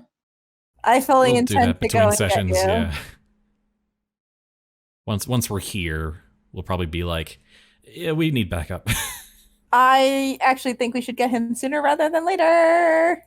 Yep. In case something happens, because that would be bad. So if anyone wants to know the specific rune that hobgoblin was unfortunately saddled with, it was the Elder Rune of Decision, Nikosmi. The Bane effect is the target must succeed on a wisdom saving throw or be incapacitated for an hour. While incapacitated in this way, the target gains the following personality flaw, which supersedes any opposing flaw. I fundamentally disagree with everything anyone else says. Yeah. But he No, I has an don't. intelligence trainer in him. Which is Yeah. probably Yes. So Yes. not our problem now. how does that work? Might be why maybe his Exactly body what and you his think it brain was. weren't working together. Not our problem. Can't believe we just watched someone blue screen. Oh. Well, that was a lot of fun, Yarn. We should probably do that ending wrap-up stuff. All right. The closing spiel. Thank you for listening to our Spudventures. If you like what you heard, if you want to keep following more, you can find more at youtube.com/Newbiespud or wherever you get your fine podcasts, iTunes, Google Play, or Spotify. We aim to live stream these games every Sunday around 2 p.m. Pacific time at twitch.tv/Newbiespud. If you want to keep up with this and other projects I'm doing, you can follow me on Twitter at Newbiespud. And if you want to support my ability to produce more content like this, please consider supporting me at patreon.com/Newbiespud and joining the Discord. See you next time with, I guess Shadow Trot is next. Is that what's coming up? I think so. Mm-hmm. Still need to figure out how we're recording that. And is that going to be like its own show, or is that a Spudventure? Starts a Spud venture and will hopefully branch off to its own thing. Didn't realize that was happening so soon. Congratulations. Thank you. And I'm not in it, but I'll probably help record, or Din will record, or... I can probably record it, Trot, trot, trot, trot, trot. assuming that my computer system works. Assuming I don't have more internet problems, by God. I will probably be available to help with tech if need be, even though I'm not in it. But yeah, should be interesting. It'll be Shadowrun meets My Little Pony. Yes. I'm excited for it. A custom conversion of or using Starfinder? Starfinder, yeah. I'm excited. Neat. Yeah, it sounds real interesting. I wish I could join in, but you've already got like 6 people in it. Yeah. I haven't been a player in so long. Yeah, and Din deserves to be a player, yeah. Mm-hmm. I don't know about deserves, but I appreciate that. All right. Thanks for listening, everybody. Bye-bye. Adios.